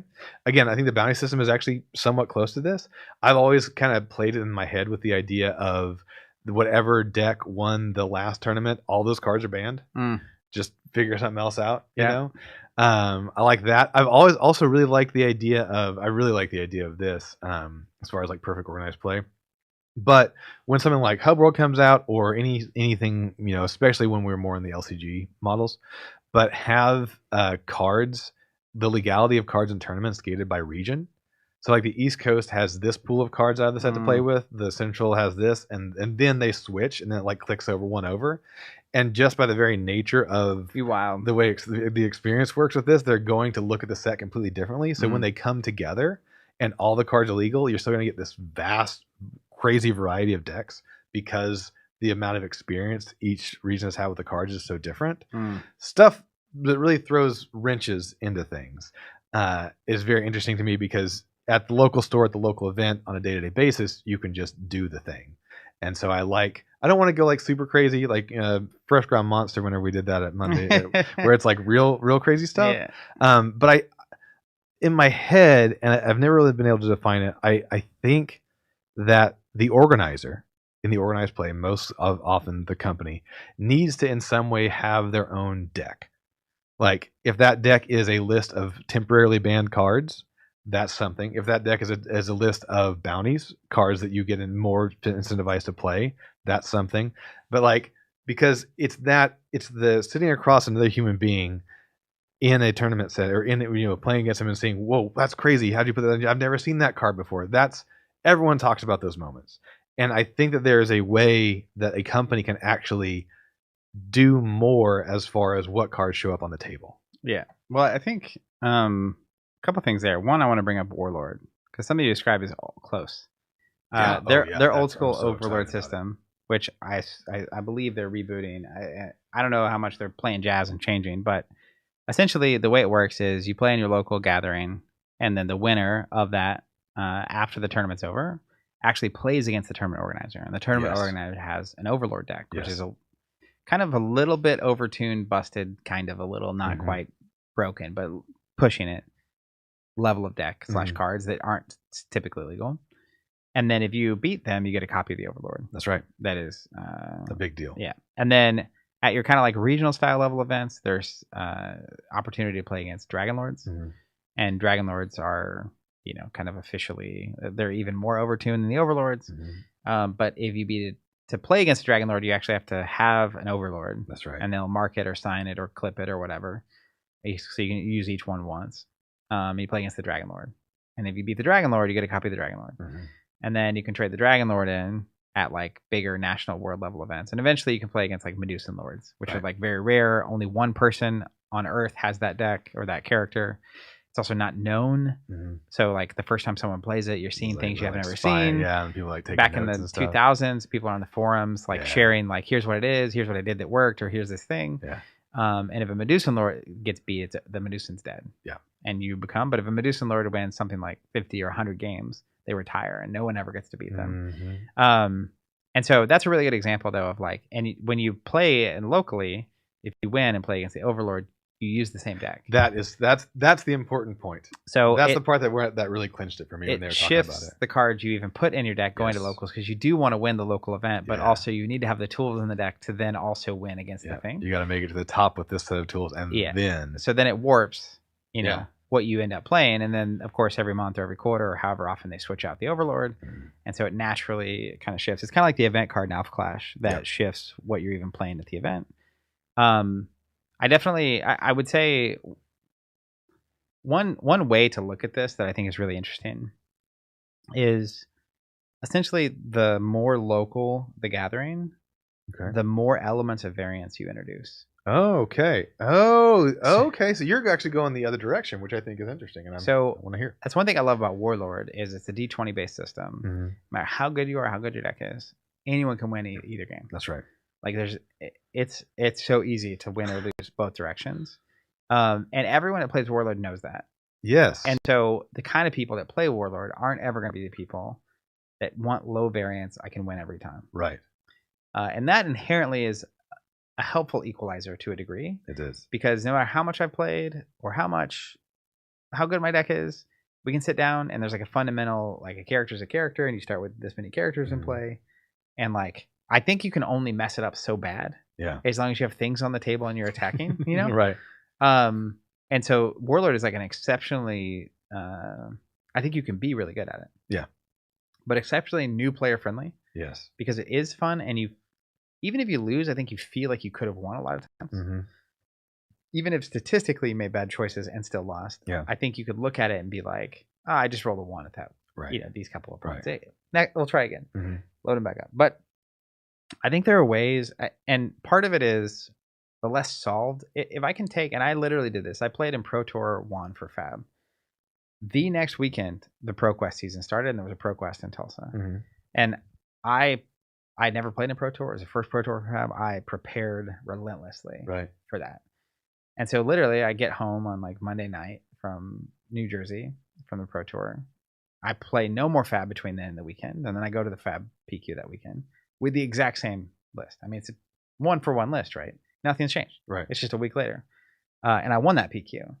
But it's like, it's a local-ish level event. And so if there had been something like the Alpha Clash event card, or something to change so it's not as solved. And the more often it is, so the balance though is the more often you change the environment, it can be hard for people to like keep up. So like when Alpha Clash introduces an event card, it is almost a completely different meta. It has been basically every time. Which is either, like most things, the best and greatest strength or a huge weakness. Because if every week the meta is changed, like if the Overlord for Warlord changed every week, that would not be super good. But if it changes, if the meta doesn't change it, but every 6 months, also not necessarily particularly good. And Sorcery, as an example, has a different problem, which is they only have one set a year. So it's like, how do you actually? And they've, I don't want to say miraculously, because I think it is somewhat intentional the way the game is designed. But it feels like the meta evolves month to month, even though new cards are coming out. So that's just a magic trick. I don't even understand. That is confusing. Genuine sorcery. You know what I mean? But anyways, I think for me, as a very I don't want to say degenerate, but Okay. as someone who's really into playing card games at a high level, Right. and And not afraid to play really good decks. not afraid to play. Well, I don't. I play better decks than Steven, Right. Well, yeah. but I Yeah. almost never play the best decks. Yes. Actually, Yeah. Like You want one step under. I want a genuine shot at winning. Yeah. And not that he doesn't win tournaments, but anyways, point of it is like it doesn't take a lot for me to be incentivized to come to a thing. Right. Because like Right. I have no incentive right now. There's no incentive for Warlord right now, other than there are people in the office playing. Right.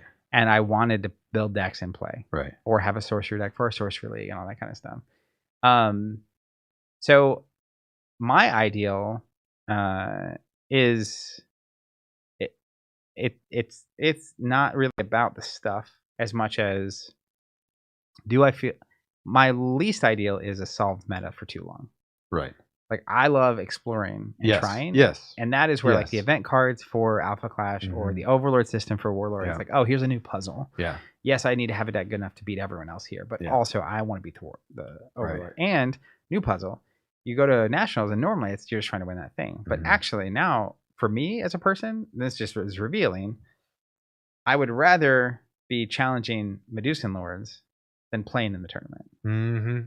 Because this is like a guaranteed unique puzzle. Yeah. And the prize of being the one person that took this Medusan Lord down is actually way more interesting than winning a 1,000-person tournament. to me, Right, right. And you're kind of taking down a Medusan Lord, which is 999 other players. Yeah. Which is it It's fine. has its own merits. But yeah, for me, it's like the Alpha Clash thing. I don't even know what the prizes are. I know when the events are. I have a loose idea that there's bounties and that kind of stuff. But it's really just, are there going to be people there that are playing in a similar kind of way at a similar kind of level? And, Yes. and a lot of that comes from what is the game. Like, so the kind of people that play Warlord are going to be very different. Mm-hmm. Mostly, the mentality going into a Warlord tournament would be way different than a FAB tournament. Yeah. So it's partial game design.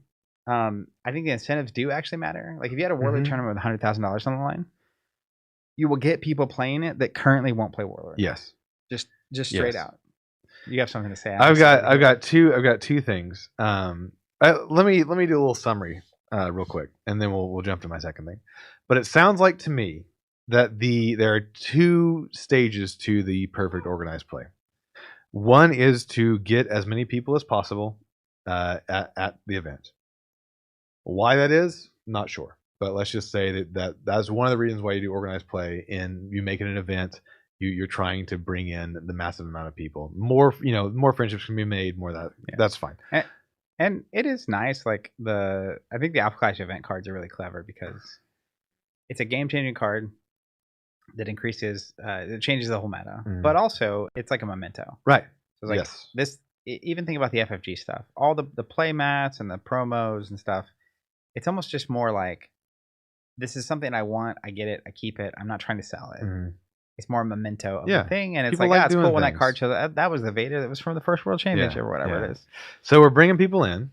And then in order to have the best time while they're there, we need to spend a lot of time and energy on trying to match people by intensity, expectations, and skill level. You can do that in three ways.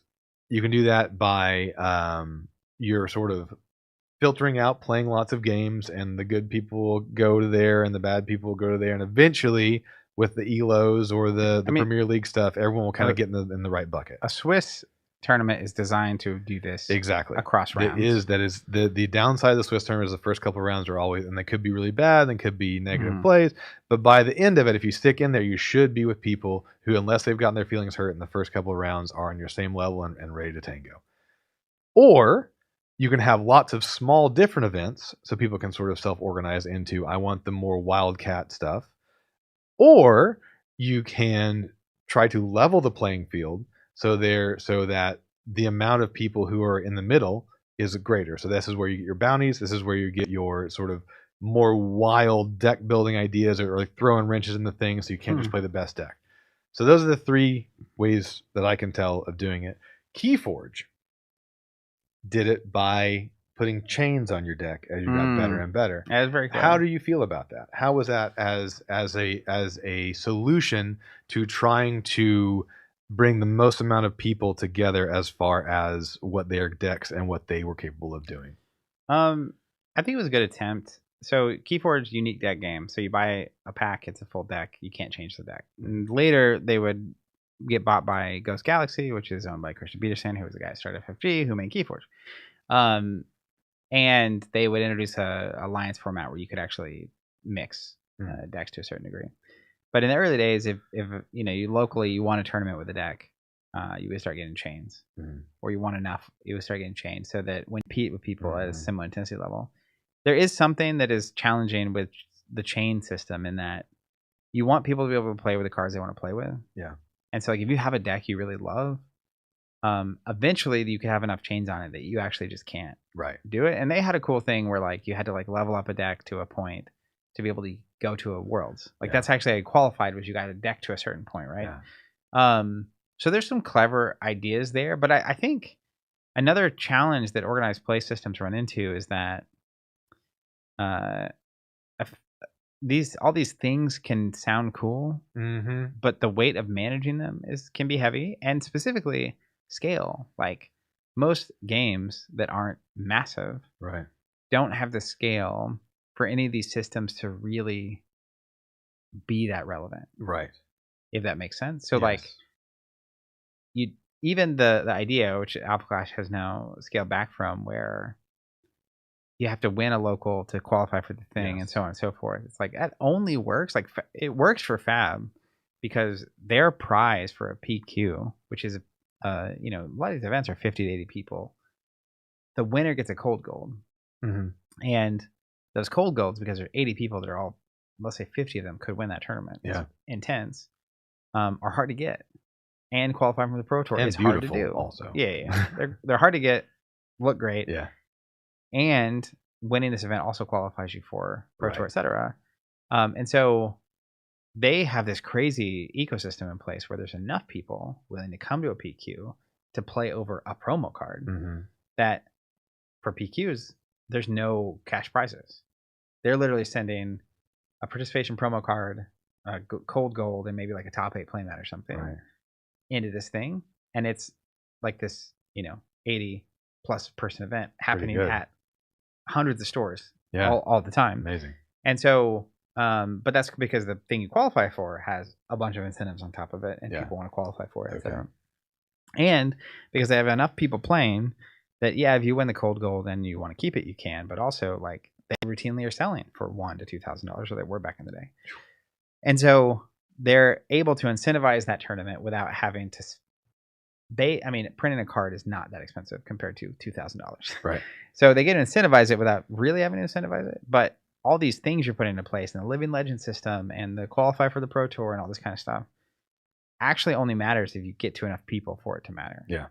And so I think it's easy to get lost in the plot or to lose the plot in the conversation of like what you're even trying to do. Yeah. When most of the time, even for Keyforge, right? Like the average community, a healthy community, is going to be like 6 to 15 people. Who probably come out to play Keyforge every week. And Keyforge has the perfect answer, which is my favorite way to play Keyforge, which 2019, I was taking a break from Destiny, and Keyforge was kind of my main thing for a while, which is just sealed. Yeah. Because it's a complete deck. You show up, you buy a deck, you play. And that is what I mean, by the way.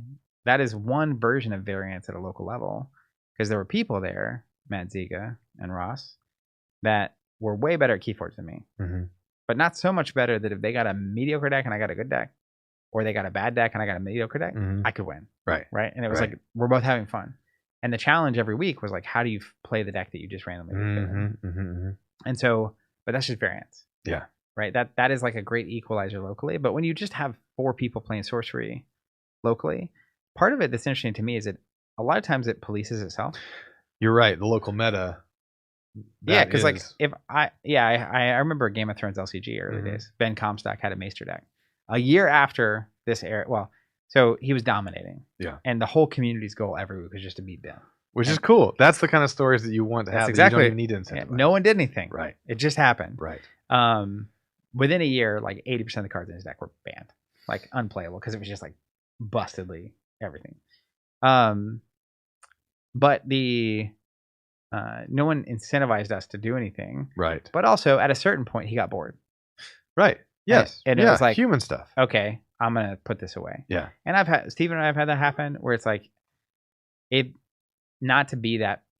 No one has to say this in our group, but it's like, if you're, I remember as kids, I would say this to Will, or he would say it to me most of the time, would be like, if you're going to keep playing that deck, I'm just going to stop playing. Right. Because like it's not fun. Yes. Your deck is obviously, you figured it out. The Nazgul deck and the Lord of the Rings TCG at a certain point. Yeah. This is great. You got it. Yeah. Try something else. Yeah. And even for me, it was like, yeah, of course. Yeah. Like at a certain level, it's like, okay. Yeah, this is a really good Yeah, deck. If we ever go to a tournament, sure, I'll bring this thing back out. Yeah. But otherwise, why am I playing it this Mhm. way, like this?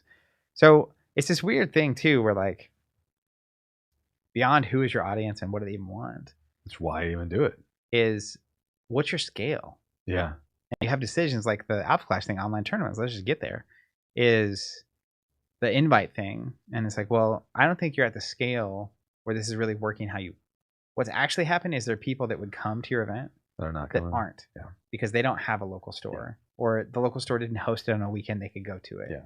Unlike Fab, right? Like when I was playing PQs, there'd be two or three in Tulsa, one in Edmond Unplugged. There'd be 4 or 5 in Dallas across 3 months. Mhm. And so like you could go to a PQ and try to qualify.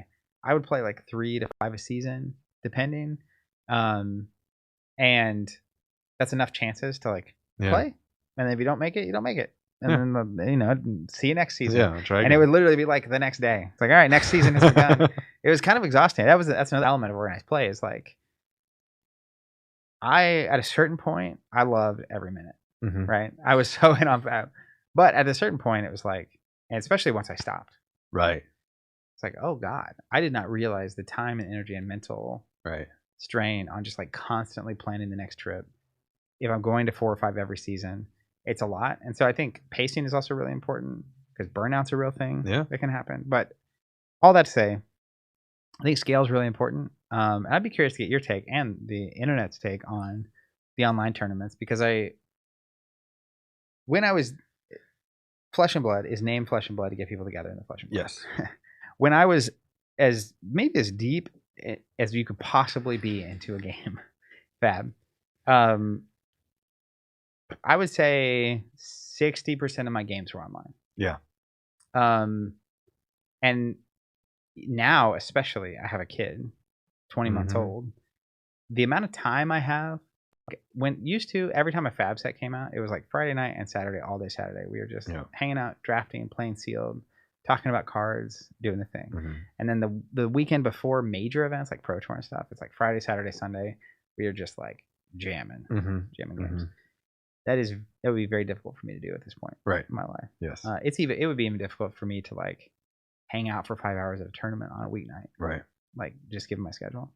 So beyond that complexity, you also just have a scale thing, which is like, there's a ton of people who might want to play Alpha Clash, who don't have anyone locally to play with, or have 1 or 2 people locally, and their schedules don't, or whatever it is.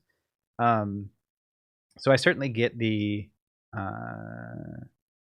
why you would do something like online leagues, etc. But I'm curious if you have thoughts on that. Yeah, I have a lot of thoughts. So if you picked it up on it earlier, the thing that stops me from playing a game is the people around me being that much more skilled than I am. And online play is a really good way, given my schedule, how busy I am, all of this stuff, to be able to stay in touch with the game and to feel like I have a certain amount of dexterity or acuity at the game in order to give me the confidence I need to go to a tournament.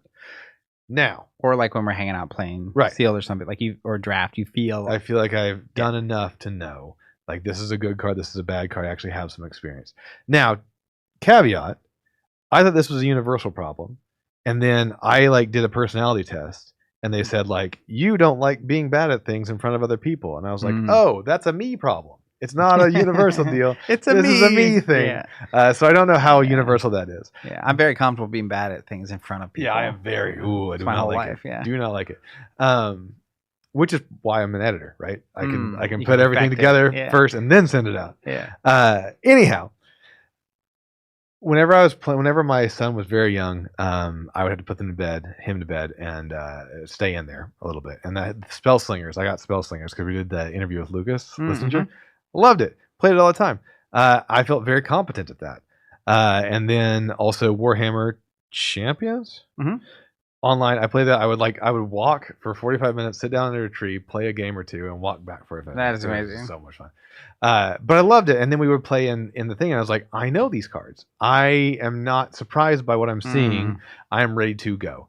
And I think particularly for games, even games that are smaller, maybe especially games that are small like Alpha Clash, if you have a person in some town that doesn't have anybody else to play against, and you ask them who has a mild to moderate interest in Alpha Clash to then go to a tournament where they've only ever opened packs and never actually played, that to me is a bigger lift than someone who has been engaged and maybe even knows a couple people through the online league, and then you're just like, okay, you've done your online league stuff, now why don't you, there's there's a place to drive 3 hours away where we're having a tournament. Yeah. Come on down, let's see the people that we've met. There is a part of an old-fashioned part of me that wants to say no online stuff. I get it, but I think the actual reality of it is that it helps greatly in lowering the barrier and getting people who wouldn't necessarily getting people into your game that's not necessarily into the game, and then getting those people out the door. Yeah, I mean, I feel like the threshold there for me is if online play is like with Fab. The online play I was doing was not reducing the amount of in-person play I was having. Right. It was actually increasing it. And so if it gets to the point where people are basically reducing physical in-person play to play online, yes, is probably when you've gone too far. And that's so hard to measure and understand. But I definitely, there were so many, I would be playing, like I said, it just degenerate to a point. You'd be playing like 5:30 a.m. on a Tuesday. Oh, yeah. And it's like, that's not making me play less in person. I'm not going to play at 5:30 on Tuesday in person. Right. Like, minus the few years I lived with a friend. Right. Like, that doesn't happen. Yeah, it's not gonna Did it happen then? No telling. I'm never saying. I'm not going to. Anyways, so I definitely, I get it, but it is also a fine line. Well, and it's a very, very good point that theoretically, someone who is playing your game online has invested no money into your system. Yep. And you're kind of breaking down the idea that you need the thing to me about that is it is better. Like when I was building those Hubworld decks with physical cards, it is better to hold the cards in your hand and physically play. Period. Yeah. And if that's not true, it's all going to be digital someday anyway. Yeah. And so to me, I've never been anti. I don't want to say never. There may have been a time where I was. I don't remember at this point, but at this point, I don't believe digital or online play is a net negative at all. Yeah. Because if people are choosing to play your thing online instead, you have a way bigger problem.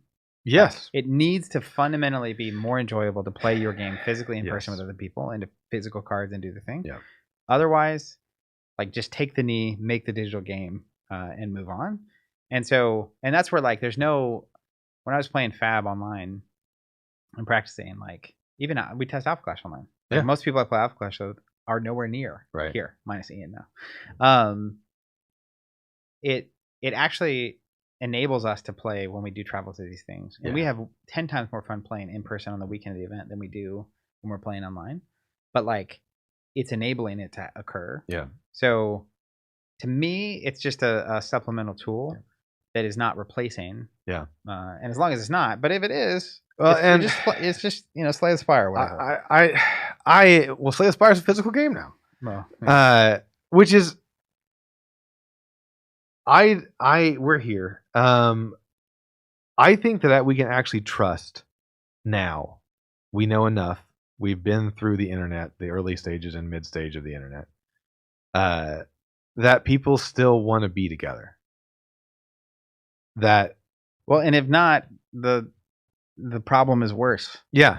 Like, if that is not true, none of this matters anyway. Right. We're all going to be plugged into AR, VR, whatever eventually. Yes. Fundamentally, I just don't think that's true. I don't think. I think that's what I mean. I think now. It's the friction we were talking about earlier. That's right. That's right. The warmth. The warmth. That we all want the warmth. We all want the warmth. Yeah. And as long as you can send out your tendrils, your digital tendrils, and try to awaken as many people as you can, and then give them a place to go after that. I think it's very important because I do think that people crave other people. I don't even think it's theoretical anymore. Mm-hmm. I think that you can just bank on that. Yeah. You know, like if people are playing online, sure, great, fine, let them, and then let them know when the next thing that's close to them is, and I bet they'll show up. I have two things I want to throw out there. I'm curious to get your thoughts. Also, if there's any good comments or chats or people have thoughts that we want to bring up before we get out of here. We're closing down the end here. The first one is basically this concept of concentration and quality of event versus volume and accessibility of events. Mm-hmm. So depending on the scale of the community, that's where scale is really important. Like Fab's at the scale that they could be having a major event every month. Yes. And there's enough people that will go to events and like cycle in and out and take breaks and whatever, that those events are going to be well attended and successful over and over. Okay. And it can be easy when you're small to think like, oh, we just need a major event every month. Right. But like if you're small and you have a major event every month, you might go from having 50 people at one event, if it was once or twice a year, to 12 people at each event. Right. And that's tough because like, when is it time to pour on the gas versus like, can you just focus on, depending on the scale? And I think about something like Gudnag, which we haven't really brought up yet, but they have a model that is like LCG, non-collectible expandable, with only around one expansion a year. Mm-hmm.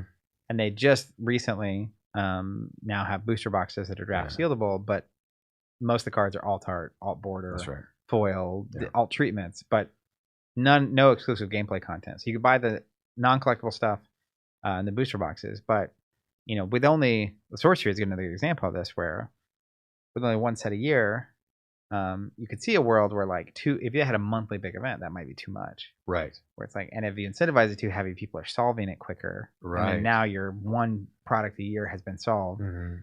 What now? Yeah. And do you have a plan for that? But fortunately for Sorcery, I think they're at the scale where a bigger scale event every month or two could be maintained. Mm-hmm. Whether or not people solve the meta, that's a different. They haven't reached that point yet. It is continually evolved, and it might be the kind of game that like is unsolvable. Right. If this thing becomes good, there's these tools in the thing, and then it's not good, and so on and so forth.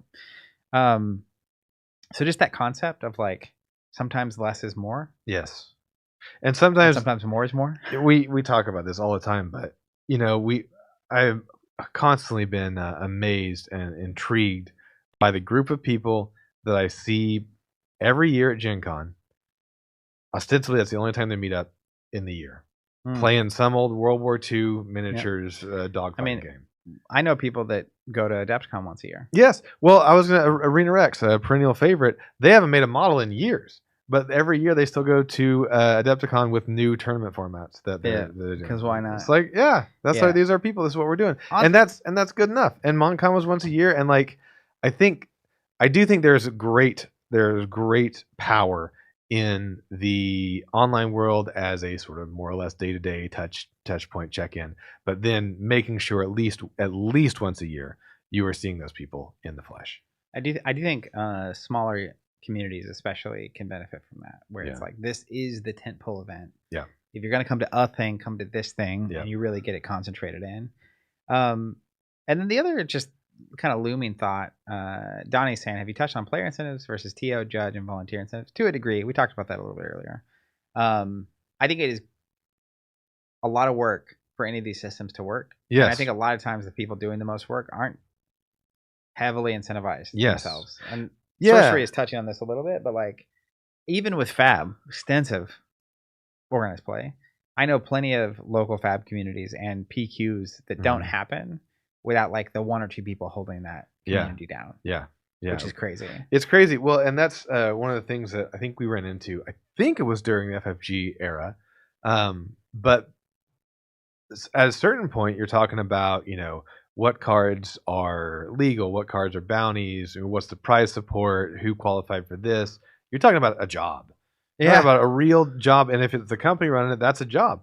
And we talk about it time and time again, but the margins in this industry are not great. Yeah. They're not the kind of thing where you can hire someone unless there's money for it already. And so either you hire someone, and Fab ostensibly has hired Lots some of or more people, people, yeah. but they're still relying Yeah. on the local people. Yeah, I mean, it's just part of the charm of the hobby to a It certain is part of the degree, charm of the hobby. as much of a bummer it is. And I think that's worth keeping in mind. Is like you can have really cool, really advanced structures, but like how are they going to be enforced, and who's going to make sure these things are happening? Yeah. And if it's a company that's small enough where they can't hire someone whose whole job it is to make sure organized play is the greatest thing in the world, then you have to go to the judges, and you have to be able to make formats that the local people can follow. And there are, like economics, right? We can sit here and we can talk about the perfect system, but there are all these other reasons why it is the way that it is. And within that, there are other challenges and other things to solve. And a lot of times it's just let the people who are local do their local thing, and then maybe we'll have a bigger thing, and that'll be good enough. Yeah. We'll serve breakfast and have some drinks. So, in conclusion, your perfect organized play is?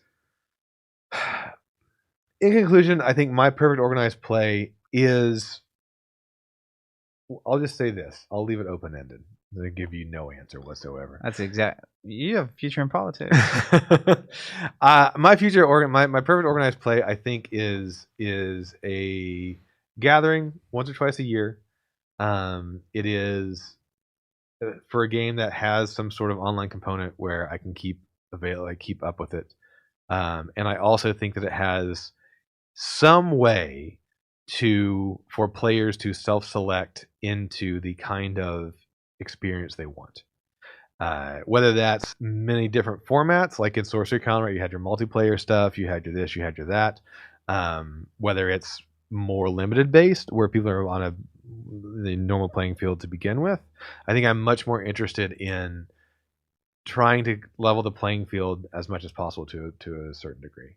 And to me, to answer you, that is having the online support so that people can, and local support so that people can continue to touch the game and be aware of the game, so they feel comfortable. People like me feel comfortable going to a bigger tournament. And then once they're there, having a way to be like, I am not going to take this as seriously as these guys, and that's cool. And I'll watch the final game when it's streamed, but I want to be over here playing multiplayer and just hooping and hollering. That, I think, is a perfect organized play for me.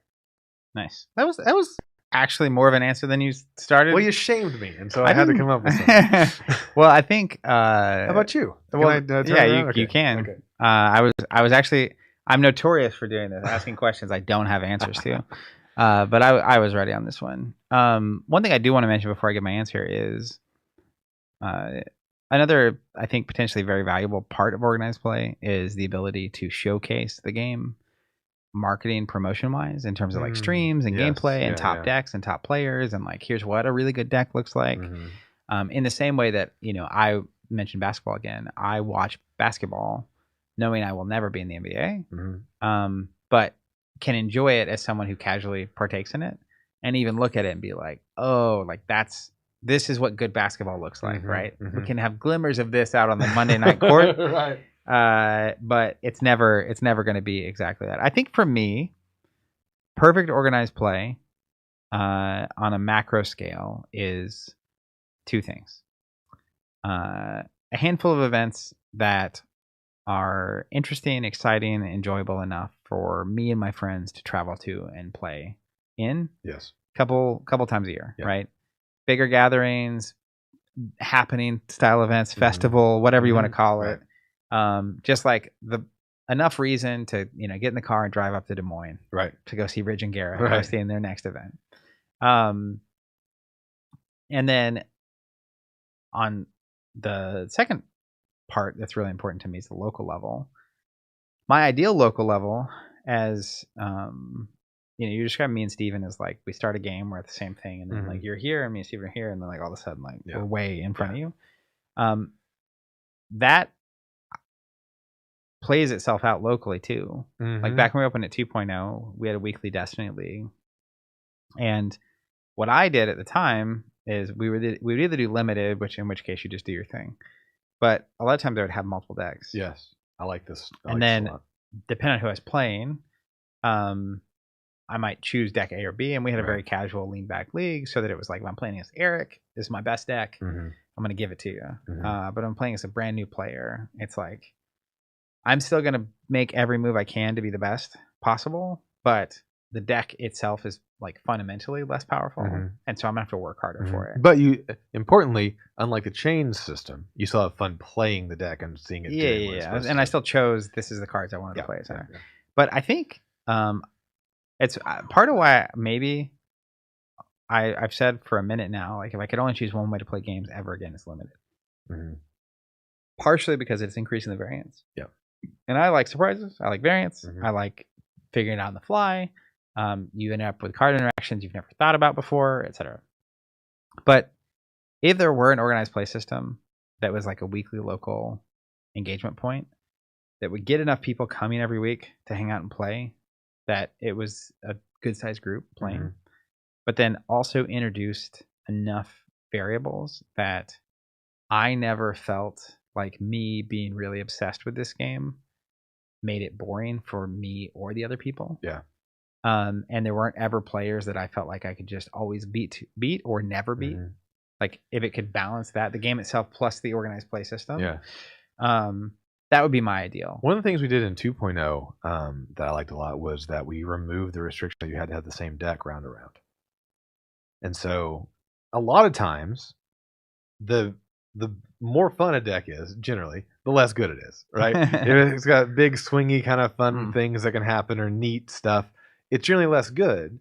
But if you can be like, okay, this is not like the number one guy, this is like a new player, I'm still going to have this and I'm going to have fun watching what happens on the table. And if you can build that culture into this sort of middle range group, I think a 2 to 3 person meta, 4 person meta is going to solve itself, like we talked about with Comstock and the Maester deck.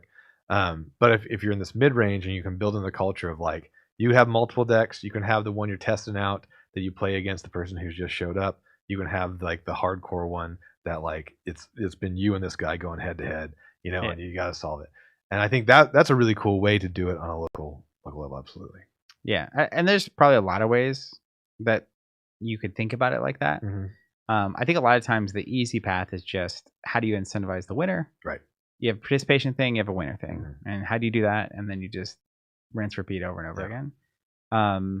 But I think even for the really competitive players, they will have more fun the more of the players present actually have a chance to beat them. Yes, absolutely. Funnily enough, right? Like absolutely, because we talk about if you need to win at least 30% of the time to feel like you're having a good time or making progress or enjoy it. I think other side of the scale is true too.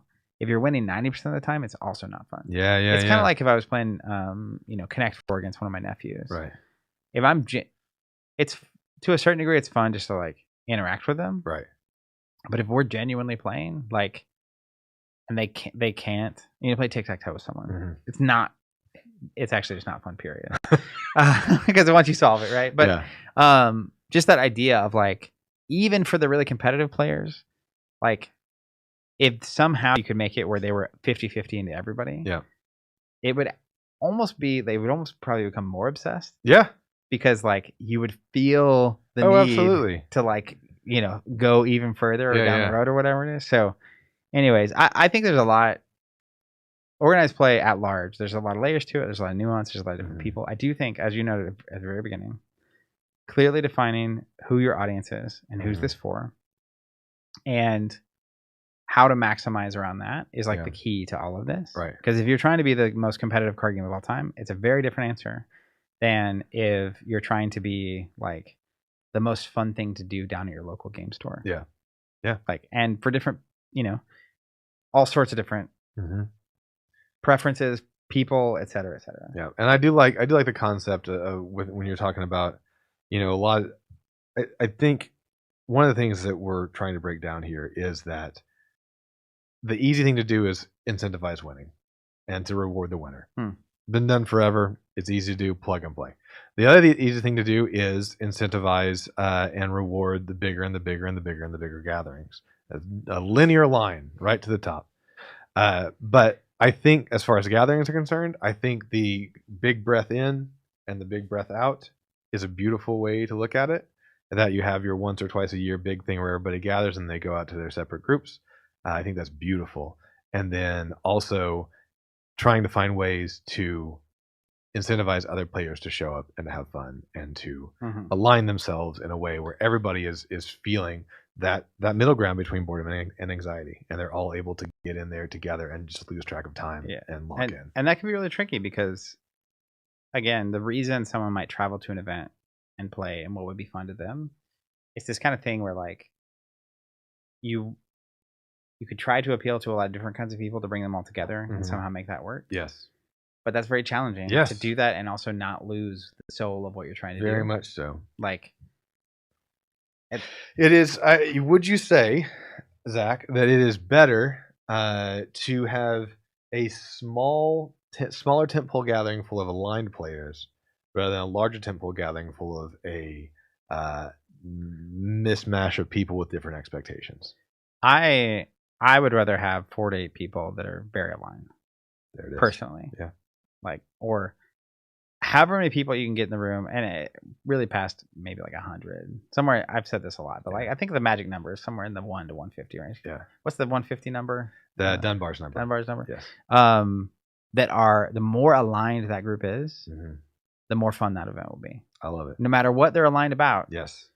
But if you get 70 people in the room that are fully aligned, or like 99% aligned, that's gonna be a good time.